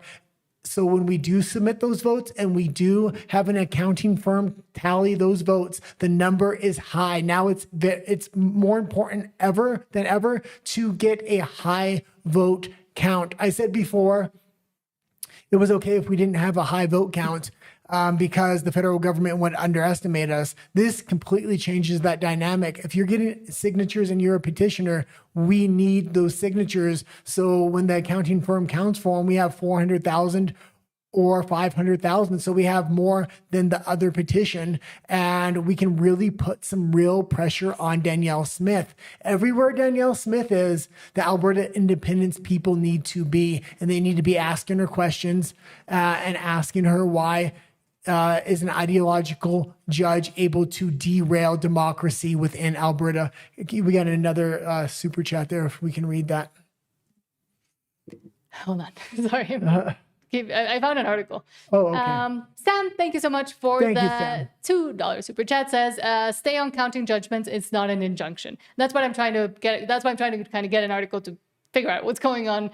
And I might have found one, but keep talking for 2 seconds just while I finish something. Yeah, this is a real opportunity for Danielle Smith to be the hero and not even have to side with Alberta independence, but just let democracy go forward. She's going to win a lot of voters permanently if she lets democracy play itself out, even in the face of a ruling from an ideologically corrupt judge.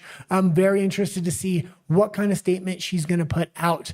There were a few other politicians. We were actually going to profile one that are starting to come around to the idea of, even though they're national politicians and it's hard for them to support Alberta independence, their line is, we want democracy to go forward. There are a lot of things broken, not just in Alberta, but national Canada, and the people need to have their voice heard. Exactly. Sorry, hold on. Okay, we're going to bring up an article about this that just came out. I'm going to put you up real quick. I'm going to use the restroom. Okay, but I can start reading the article if you want. Yeah, you can start reading the article. Okay. So this is from Western Standard. Sorry, I was trying to figure out who had. Yes, that's what I'm doing. From Western Standard, quote, judge rules to temporarily prevent Alberta's independence petition from certification. But what does this actually mean?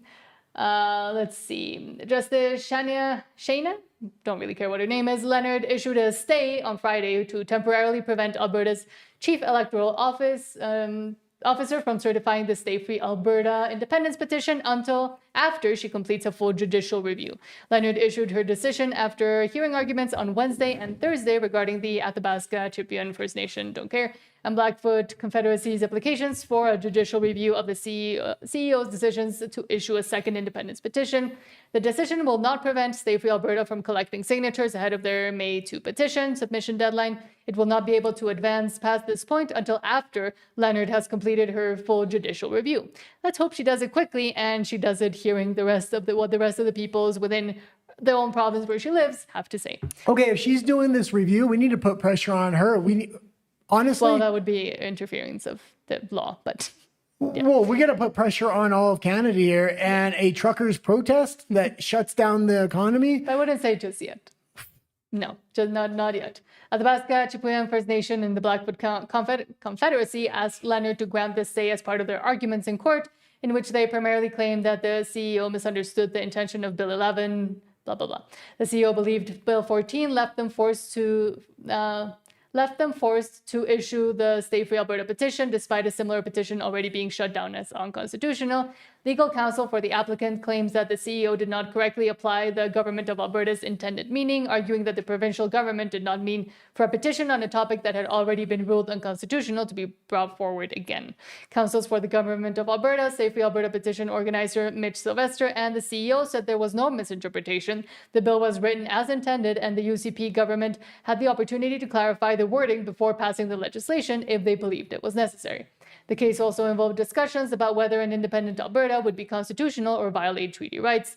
Again, it would not. The First Nations groups primarily claimed that the international borders created by an independent Alberta would violate their mobility rights and would split their land that spans provincial borders, pointing to Justice Colin Feasby's decision to nullify the original independence petition as evidence.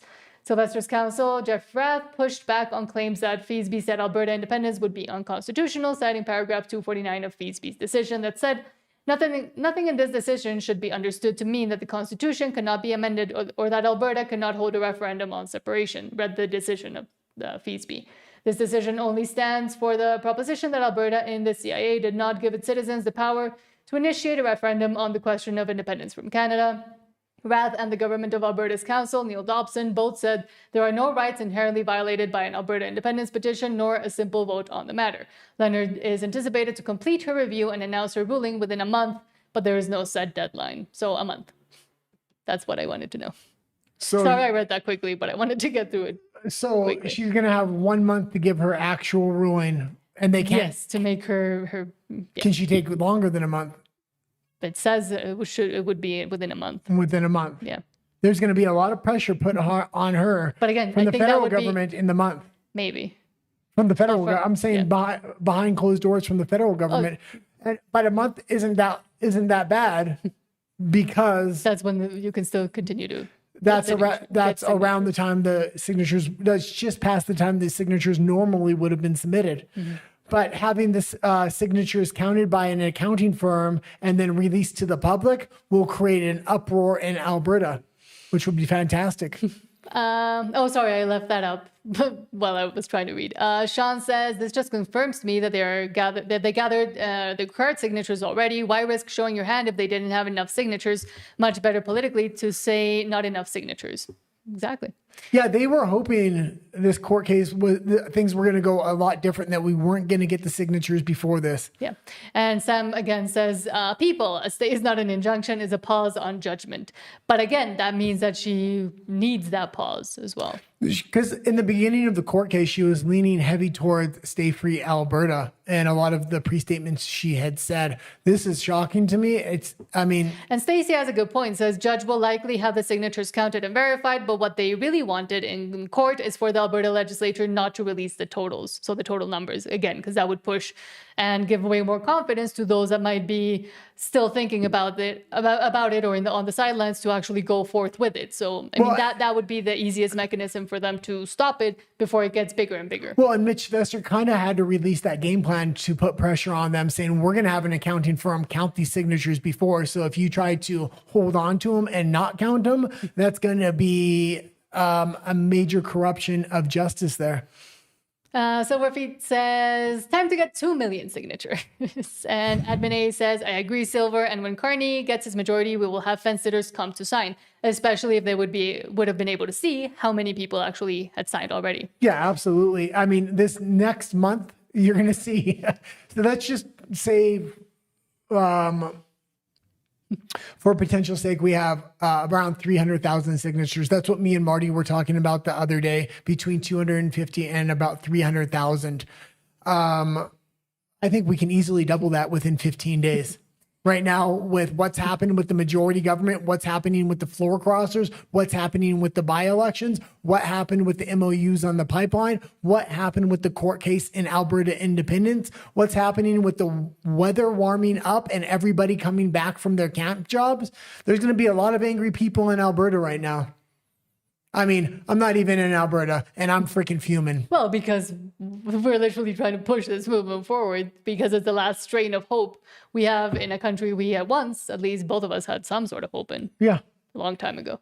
Sam says, when the breathalyzer came out, thousands of impaired drivers' convictions were stayed. The Supreme Court ruled against the roadsides, and every conviction was thrown out. They changed that later. Yeah, and stay just means pause. So, I mean, It is just a pause while the judge reviews the decision and comes to a final conclusion. Still can gather signatures, but it still, again, could mean that they cannot come out with the totals. Well, and we did bring up an article earlier about the UCP gaining massive support within Alberta right now. If they want to hold that coalition of conservatives together in Alberta, they need to make democracy go forward. And that's really on Danielle Smith's shoulders, because if she doesn't, you're going to see an independence party pop up. There is so much support right now for it. A lot of people that support independence are fine with the UCP under national rule. That's as long as democracy goes forward and we're felt like our voices are heard. The second that doesn't happen, the independence movement is going to make its own political party. Stacey says over 7,000 certified approved canvassers. We have a huge mobilized group motivated not by money, but service and their children's futures. We don't get paid shit. I mean, I do this every single day. Every single day I do this. I gather news stories. It takes me 2 to 3 hours to get ready for every show. Then we do the show. I do it 6 days a week. We do edited interviews on Sundays. I don't get paid anything. I mean, thank you. I do get paid from super chats and a very tiny amount from ad revenue.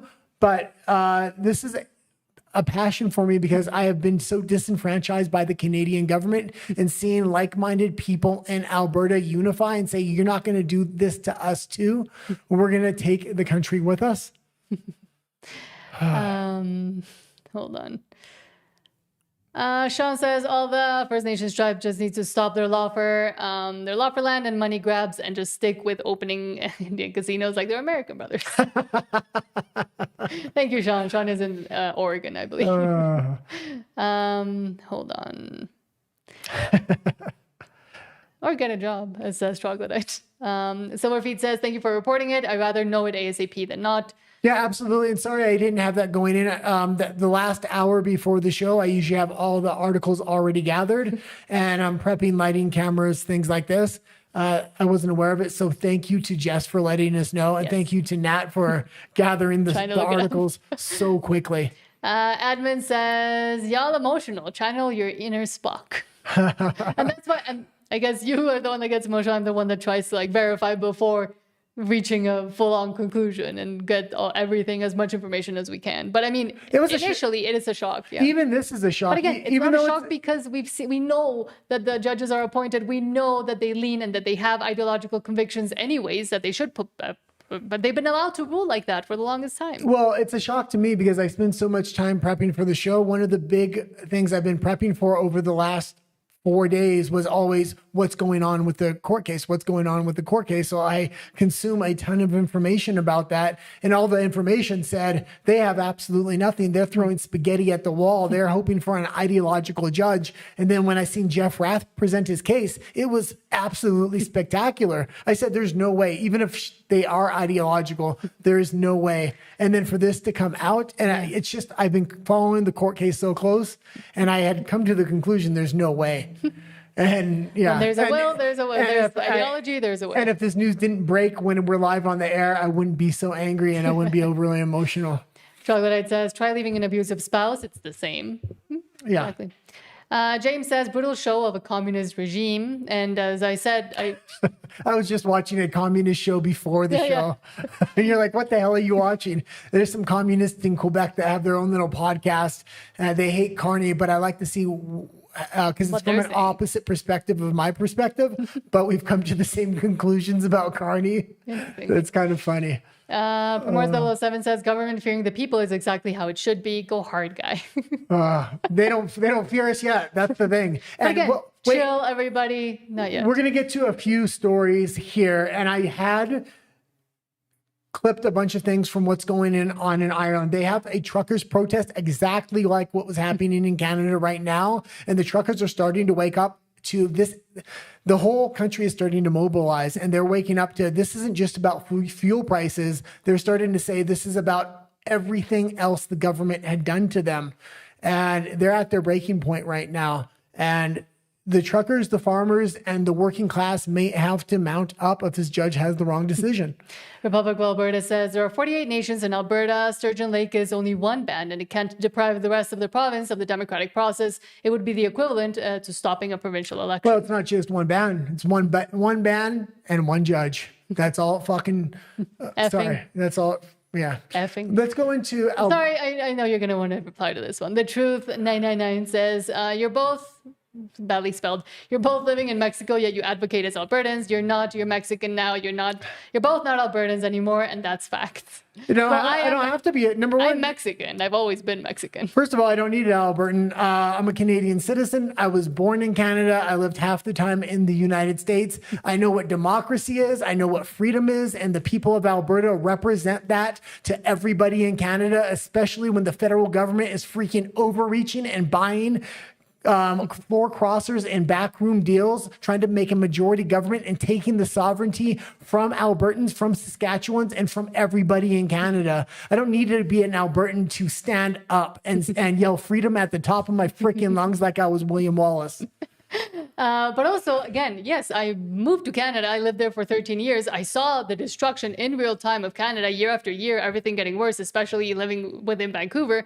Then we decided we can't put up with the Trudeau regime anymore, saved up for 4 years to be able to leave. And then once we were here, saw that the Alberta independence movement was getting legs behind it, and that if that would have been true and possible when we were living there, we would have totally gone there and backed the movement from within and from inside. Well, and if you don't think national conservatives right now from every province across Canada are looking at Alberta independence and say, we are going to support this, what Carney is doing on a national scale is completely unacceptable, you're out of your freaking mind. And if you're thinking people from Saskatchewan can't support Alberta independence, or people that used to live in Canada that became completely disenfranchised because we wouldn't take a jab or we wouldn't bow down or bend the knee to them, can't support Alberta independence, you're sadly mistaken. This is a movement that is going to get international recognition and international support, much like the people in Ireland are getting right now as well. And it's going to take a community to push this thing forward, not just the people in Alberta. And that's the thing. That's what I will also say. You need that support from outside, especially once you become independent. I'm still going to say that.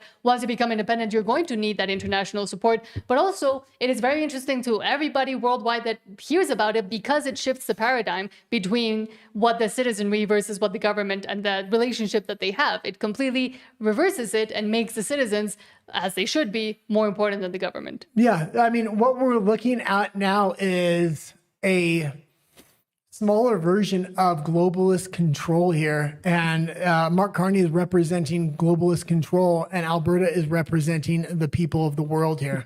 Thank you so much. Justin GP says, I've adopted both of you, so they are Albertans. Thank you for that. There you go. There you go. Exactly. Thank you. And again, having that kind of attitude, and we've said it also when people came in our chat to go against Clyde and say, well, you're leaving for the US, why are you talking about this? You need more and more people to talk about it, to give it representation, and that are able to speak up on a wider platform. Some people have jobs, some people can't get on the microphone and start talking. But also, once censorship comes, and given this decision, well, this stay, I see that they're fearing it more and more. They're fearing the movement more and more. You will need those voices from outside to keep pushing as well.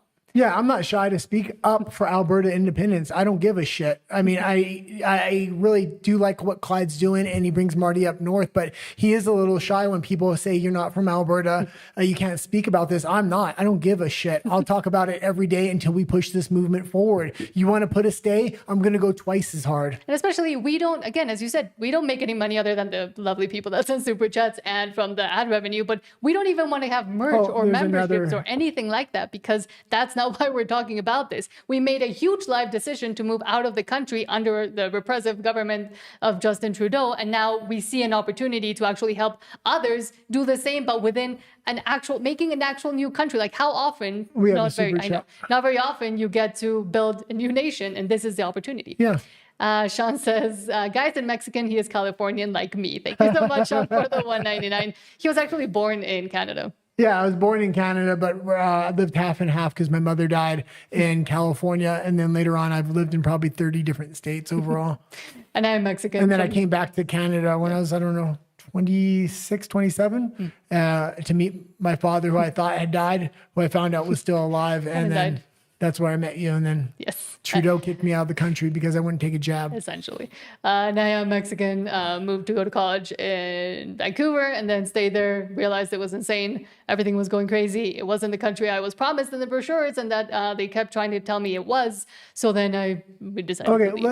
Let's move forward a little bit. I do want to go to Alberta Personalities, and I don't want to interrupt the Fringes stream that's going to start at 7. Yeah, that'll be interesting. Because he is the other big show that talks about Alberta independence and does a live show Monday, Wednesday, and Friday. We moved our time slot up so we wouldn't conflict with him. So sorry, just one more from Justin that's GP. At 7 o'clock, the unacceptable fringe. Justin GP, who brought it to our attention, all of this that we've been talking about, and the stay from the court, says, from my understanding, we won't be able to submit them to Elections Alberta. We can only submit them to the premier, and then she will determine the legislative approach.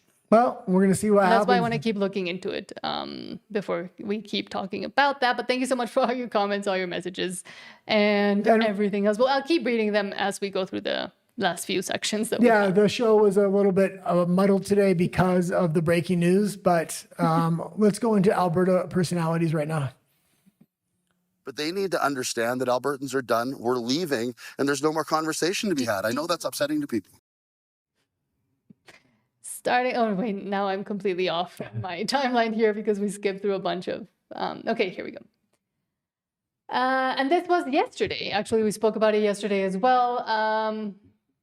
And this is another true patriot from Canada. So it's good to see her. It's good to see her supporting Alberta independence. And Rebel News gave her a job so she can get out of house arrest. But the time, Tamara Lynch, that is. Tamara Lynch, the times that she is on house arrest, she's got a podcast. I believe it's called House Arrest. Yes, with Chris Barbara. And yeah, this was from yesterday's episode. We just wanted to profile her, and on a daily basis, we profile other content creators or other personalities that are committed to Alberta independence and pushing this thing forward. They had a fantastic interview yesterday on their show. If you hadn't watched it, I highly recommend it. The gentleman they interviewed, is his name up there? David Parker. He's creating the next organization that's going to kind of take over of education of the citizens and what citizens in Alberta need to do going forward when it comes to a constitution, what it means to be a citizen. And he didn't come introduce himself. I'm not sure why. He wouldn't come and say hi. He actually paid money to go see you speak live. This is how loserish this guy is. His name is Dan Martin. If anybody knows him on there, he's known as Hungry Trucker, and he's a big pile of manure I think this internet's ever seen. But hey, we've been going back and forth for about 4 years here. We live rent-free in Dan Martin's head, and I don't think he even lives in, I think he lives in a car. He's a loser from Calgary with and you can fast forward it halfway through. And give you a little bit of attention for the day. Right there's good. Yeah. Just so they can see who the gentleman is that they interviewed. Politics has become COVID, basically. Right now. Yeah, and I think, I think it's kind of sad because what it really tells us is that we don't have God at the center of our society anymore, and we're looking for a God, right? Yep. We're just looking for something to worship, to spend our time on. 10 Commandments aren't that hard to. Okay, and you can leave it there. And again, that the name of the podcast is House Arrest. It's from Tamara Lynch. She's only had a couple episodes. She has about 5,000. And Chris Barber. And Chris Barber. They have about 5,000 subscribers. That's really low for what it should be at. So go over there and subscribe if you haven't. It's going to be an absolute crucial channel for Alberta independence going forward. We also have this from John Alberta Patriot saying, quote, I went to a town hall hosted by Jason Stefan and spent time talking to people in the crowd before interviewing him. What stood out right away was how divided things are. I spoke with people who strongly support Alberta independence and also people who were opposed to independence and not happy with Jason at all. Okay, you can leave it there. And I just want to talk about this before we play a couple clips. No, leave it up there. We've profiled John Alberta Patriot on here quite a few times, but this video is absolutely spectacular. I highly recommend going to watch this. We're going to play the beginning of each interview he does. If you want to watch the full thing, which I highly recommend, go to his X channel or his YouTube. Yes, called Talking to Albertans. Are you going to go to it? That's what I'm doing now. The thing is, I can't do it while we have it on there. Okay. And the video is called Why Won't Jason Stefan Pick a Side on Alberta Independence? And it's from the channel Talking to Alberta. And I kind of talked a little bit about this earlier. A lot of the politicians with the UCP or that are more nationalist leaning that are sympathetic to Alberta independence or say we need a democracy to go forward. So they do want the vote to go forward, but they won't outright support Alberta independence. But that's the best we're going to get from a lot of these politicians. And that's all we can really ask for at this point. All we want is a vote. Hey guys, I'm John. Welcome back to my channel. I'm here at the Red Deer Sports Hall of Fame with my big blue, beautiful Alberta flag showing my support for Alberta independence. And I came here because Jason Stefan just had a town hall and I sat through it and I listened to it and I want to go see if I can talk to him afterwards and maybe talk to some of the people in the crowd who are just coming out right now. He said that he supports our right to have a democratic process. And he also said that he wouldn't say which way he would vote. But, I'm really encouraged by this because that's the most we've heard from any of our MLAs. And so that's why I came out to Red Deer here to do this. And I'm looking in the parking lot and I can actually see there's about 5 or 6 vehicles that have stickers or Alberta flags on them. Pause it. Let's go to the first chapter with the old people or the old guy. Yep. Older gentleman. Be kind. The thing is, it's going to take a while to load. Okay, well, if the internet's not going to work, we can kind of leave it there. I do highly recommend this. No, it's fine because we're going to have to do multiple chapter jumps. I wanted to show the beginning of each interview, and John's getting really good at interviewing here. On certain people, he didn't push back. There was a nationalist in a yellow jacket. He just let her talk, and that was the best thing to do it because it allowed the conversation to continue and to really flush out her ideas. And she didn't have any really good ideas. If he would have pushed back, it would have cut the conversation off at the knees. And it was great to actually see the other side and the other opinion. Now I'll read some of your comments because, again, I think I'm more interested in your comments on our show today because I want to know what y'all are thinking and what you all have to say. Sam says, there is nothing wrong with the judge giving herself time to do a judicial review. She has a lot before her. I'm confident that it will move forward. And I really hope that confidence is true and actually will, that she will. People need to speak up. People need to hold rallies now. Like, I don't know. So. Admin A says, what do you mean? I don't know how you don't know. There needs well, to the be thing is, I don't know if that would actually affect the decision in a negative way. Well, you're not going to the judge's house. You're not going to the judge's house. You're not calling the judge out by name. You're having a simple rally.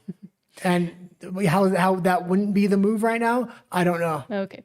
We'll see what Keith, Jeff, etc. have to say. Yeah. Mitch. Admin A says, we keep collecting signatures. We get into the campaign and education phase. And that's, I think, what's most important, to actually start doing those things. Those are things that are more important than trying to sway decisions, I will say. Hold on. Yes, and Admin A says, all this ruling has done is to motivate people to sign the petition. Yeah.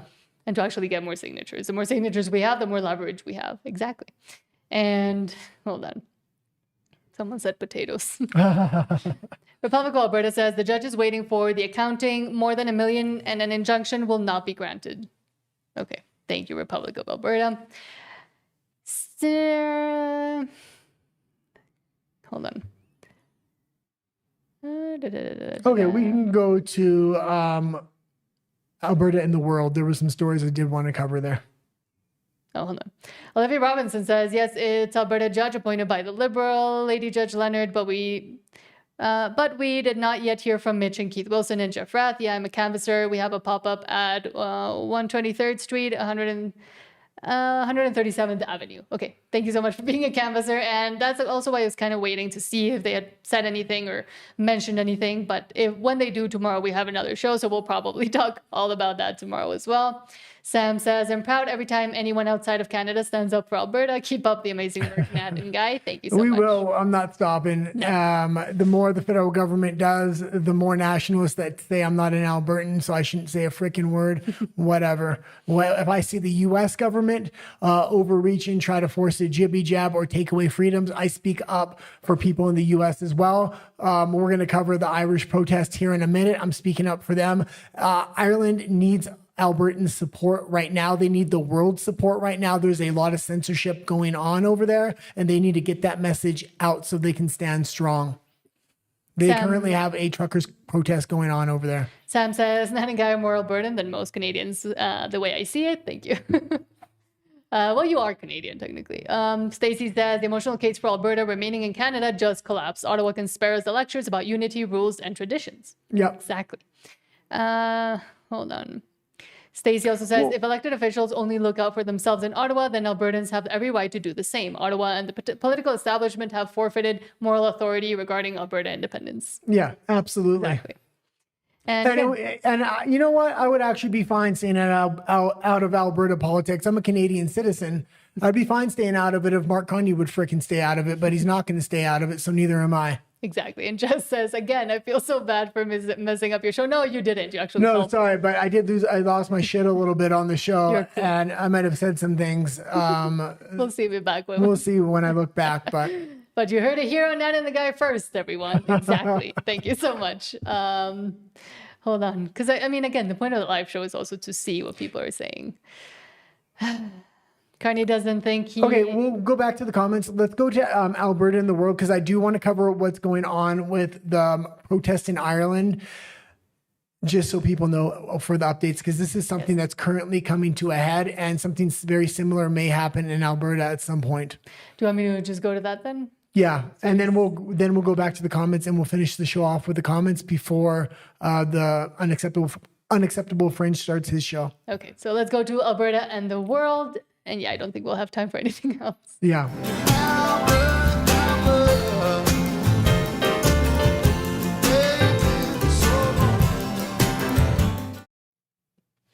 And yes, we will be talking about what is going on in Ireland right now. We did a show yesterday where we also spoke about it, but there are some interesting updates. We're just going to give 4 quick updates here. I think it is really important because I think there's a lot of similarities. What's happening in Ireland, what's happening in Alberta, and what happened with the truckers' protest in Canada. This is the 5th day they're going into right now. They're standing strong. The nation is really starting to rally behind them. A lot of people outside of the trucking industry and farming industry are now flooding the streets. The government is bringing in the military and the police and kind of surrounding them on the outskirts, ready to engage. But so many people have come out of their homes to support them. I think they're becoming hesitant now. So Michael Keefe says, a number of farmers and truckers who were told they were invited to today's meeting have been turned away. They say the protests will now continue until they get a result. So yesterday Hold on. We can't talk about this. I'm not from Ireland.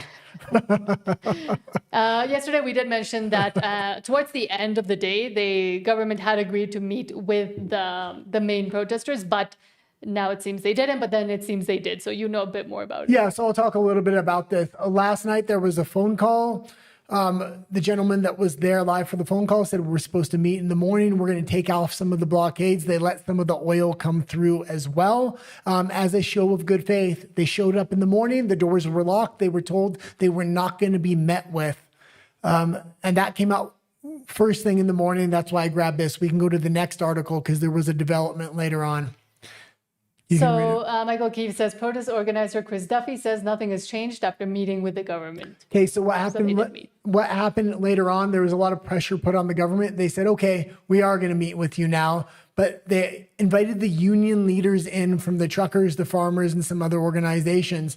But protest leaders were brought in and put it at a completely separate table. They said they felt like they were sat at the kids' table at Christmas. They weren't at Thanksgiving or Christmas, and they weren't given a lot of the information, and they weren't included in the talks. They were completely disenfranchised by the negotiations the government tried to engage in. They said absolutely nothing has changed other than they're even more angered now than before. And the microphone's really bad, so I'll just give the overview, but we can go to the next. Okay. GB News says these protests have really caught the imagination. There is massive support for these protests. Northern Ireland reporter Doug Beattie reports on nationwide demonstrations protesting rising fuel costs in Ireland. And they are blacking this out within the EU and within the mainstream media. They're not talking about it. Independent media is starting to talk about it. The people of Ireland need our help and need our voice. We do have a show where we talk about Alberta independence, but this is tangential to Alberta independence because it is an independence movement, even though they already, you would say, have their independence. Globalists control their country. Their politicians do not listen to them. They need to break free from the political rule of the EU and their own politicians who are cashing in on the Irish people right now. Let's play it. Yes, this is day 4 of these protests, and the organisers have really started to put this together, and it has really caught the imagination, not just of farmers, but road hauliers, taxi drivers, bus companies, who are all complaining about the price of diesel and exactly what sort of effects it's having on their businesses. And this government has threatened to put the Irish Army and Irish Defence Forces to break these protests up. But if you look at the street behind me, I mean, there's quite literally millions of pounds worth of equipment sitting in just one street in Dublin. And that has to be paid for, and to be paid for, it has to work.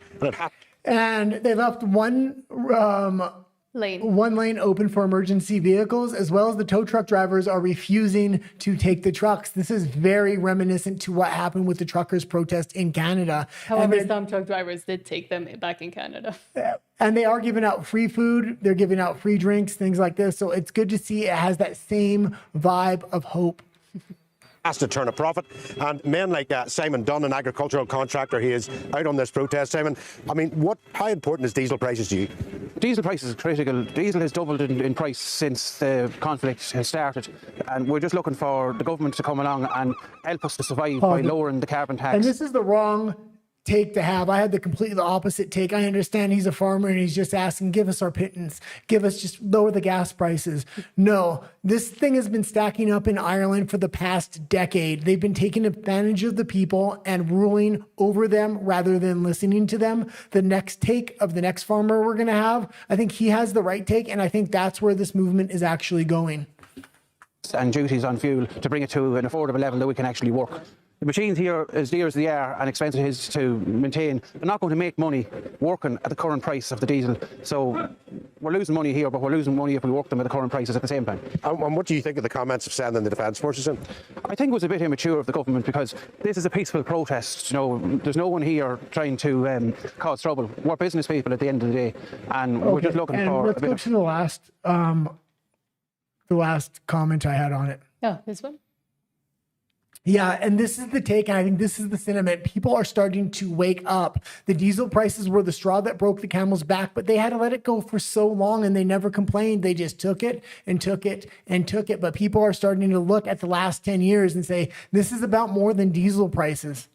Tommy Robinson says, quote, threatening the fuel protesters with the army was the final straw. The government has relit the fire inside of the Irish people. Never a very good idea. Big mistake. The people are uniting against the trade. And there is some coarse language here, so if you have children, maybe take them out of the You room. already had coarse language today, so there you go. So everyone's calling this a fuel protest. I was under the impression that this was the kind of the final straw. I would have thought that the final straw would have come sooner. With, you know, those twins getting stabbed in the face, or all the rapists and all the murderers, our demographic change, housing crisis, health crisis, all that shit. That didn't fucking cause us to fucking block up the country. But here we are. We have the final straw. This is it. And everyone's acting like, no, we're here just to beg for a few fucking crumbs.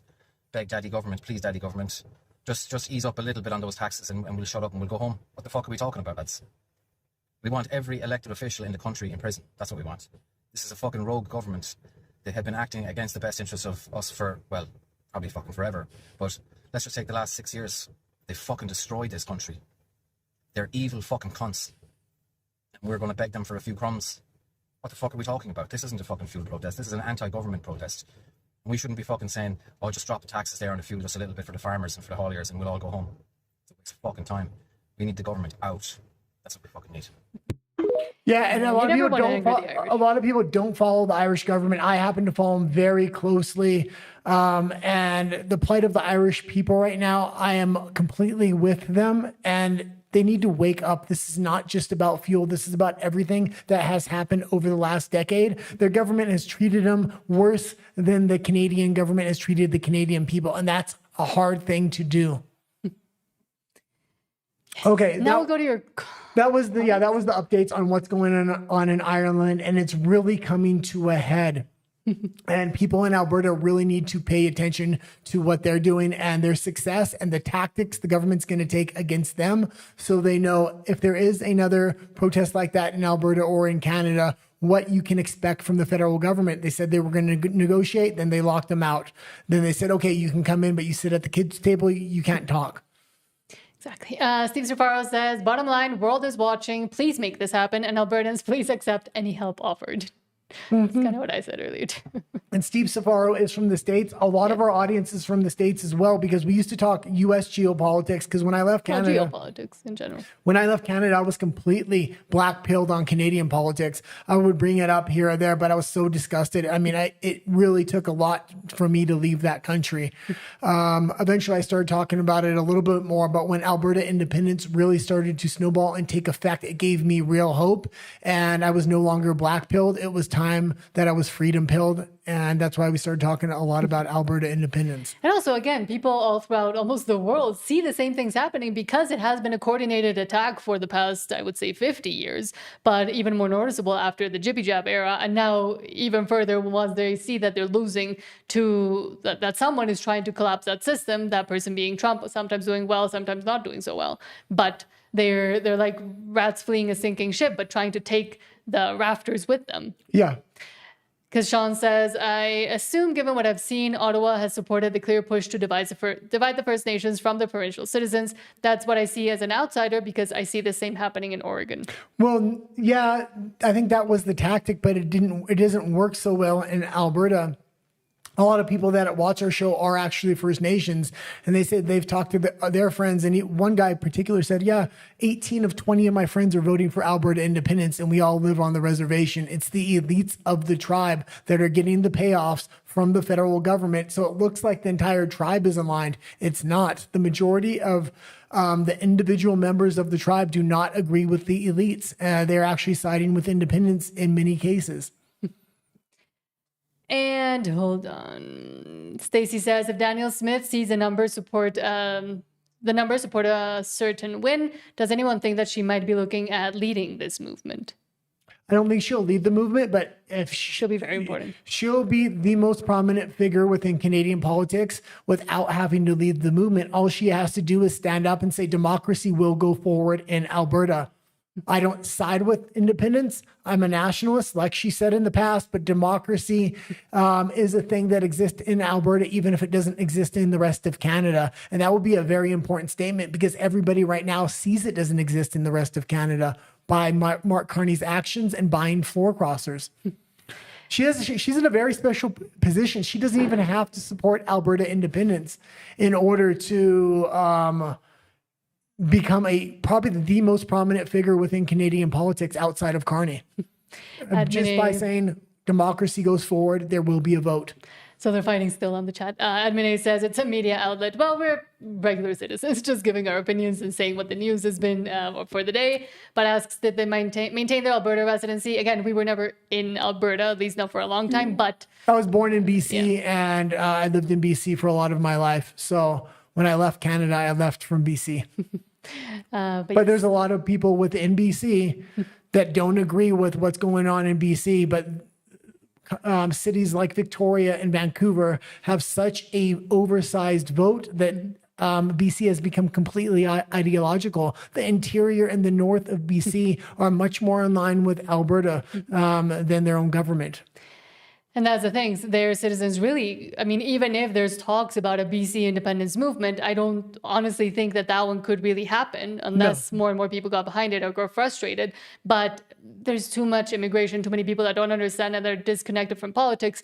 That is why I do want to continue to support Alberta independence, because it's that one hope for anybody that did care or did want to be within what Alberta represents as it used to represent in Canada. So that's why I support Alberta. Well, they have the freaking BC conservative debates the other day. I spent 2 hours watching and they're holding up paddles, yes or no. If you're not a citizen, but you have PR, should you be able to vote in BC elections? They all say non-residents should be able to vote, except for one guy at the end that wasn't a politician. Good on him for actually saying people with PR shouldn't be able to vote. Once you're a citizen, that's when you have the right to vote, not when you're an immigrant. Hold on.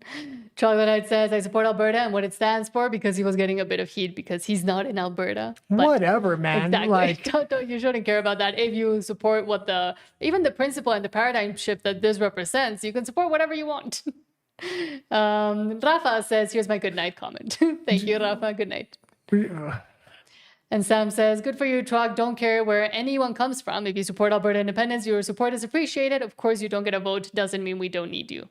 And I understand that we, at least for now, don't get a vote either. So that's fine. We're going to keep supporting it because I support it on principle and on values and on what can be built from it. People that are generally saying if I'm not for Alberta, I shouldn't support Alberta independence, are either nationalists or going to hinder the Alberta independence movement overall, because you're going to need help from the outside.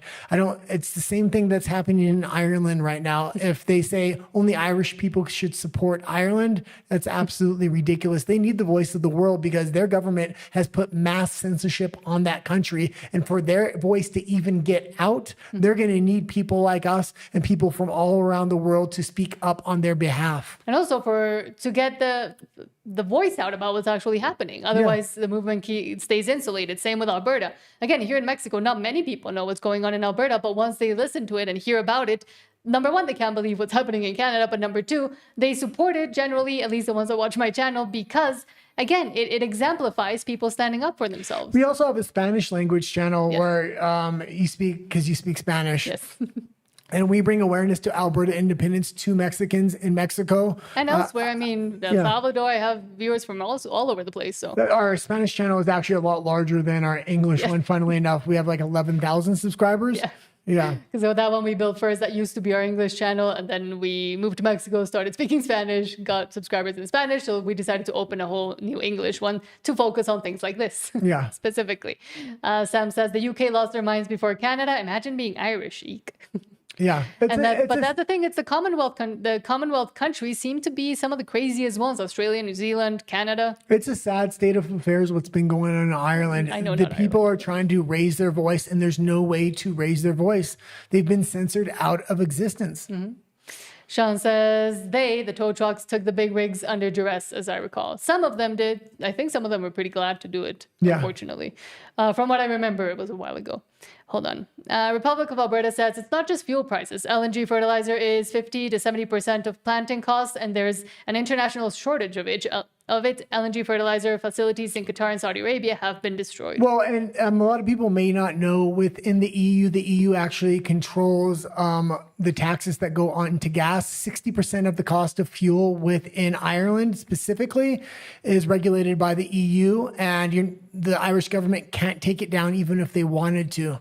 So more than half the cost of fuel is controlled by the government. They can't take less taxes for a little while in order to support the people that are making the country work. Okay, let's go over to RUMBLE because I don't want to. Let me just read the last few interesting ones. Sorry if I did it. Sorry if I missed your comment. I know I said we read all of them. Justin GP says, I'm kind of biased, but anyone with a positive opinion towards Alberta independence can speak it. Anyone with a negative cannot. I say let everybody speak. Again, I'm a champion of free speech. I'm saying let everybody speak it because the people that don't support it, their talking points are ridiculous, and I feel like it only helps our cause more. Mm-hmm, exactly. Charlie Default says, keep up the great insight, Ned and the guy. Well, today, thanks to Jason GP, we got that breaking piece of news. Yeah, for me, it was just, I don't know how much insight was there. It was a little bit of emotionally charged episode for me. Once I have a time to let things kind of sink in, I don't think settle. It will. Things aren't as bad as dramatic as I thought they were. As you made them out to be. Sam says there are at least 20 commenters on here, but only three thumbs up. What's up with that? Thank you so much. Yeah, please hit the thumbs up, hit the like button, share it if you are so inclined. Yeah, and we're not going to overlap with the Unacceptable Fringe. He's going to be starting in a few minutes. He's got a great show where he talks about Alberta independence as well. We highly recommend his show. We are going over to RUMBLE, and we'll go into our normal stories over there. But yeah. Sam says, before I leave, I have to say we need to get this done because we may never get another chance. And that's the whole point. That's the whole thing, why we're also trying to get so behind it and just talk about this right now, because it seems like it's the only spark of hope left. And what I would also say is, don't interfere with the judge. Don't put a lot of pressure on the judge themselves. But Danielle Smith is open for business. We need to let her know how we feel, and that Alberta independence and letting democracy go forward is a very important thing, and it will affect her political future at the voting box. And Stacey Whiting, who's had great commentary today, says it's because the Commonwealth countries under the Westminster systems are easy to hijack. The system doesn't have enough checks and balances. Well, that's why Trump's pushing back against the City of London as we speak. Yes. Okay, but we are moving on to RUMBLE. There you can swear even more if you want to. We'll see you over there. We do have a few stories. Probably we have a lot of Rumble comments, RUMBLE comments as well. You can find our channel name down there. It's the same as here, Nat and the Guy. And we'll see you tomorrow to probably talk more further insight. And if you're not subscribed, please subscribe. It's the one thing that really helps this channel. And we are a channel completely committed to Alberta independence. We're going to see this thing through. We broadcast live 6 days a week. It is a big commitment, 2 hours a day from 5 p.m. to 7 p.m. And on Sundays, we try to release a pre-recorded interview. This week, it's going to be Marty up north. Exactly. So we'll see you over at RUMBLE. There's a 30-second wait screen, and adios. Goodbye. Let's get her.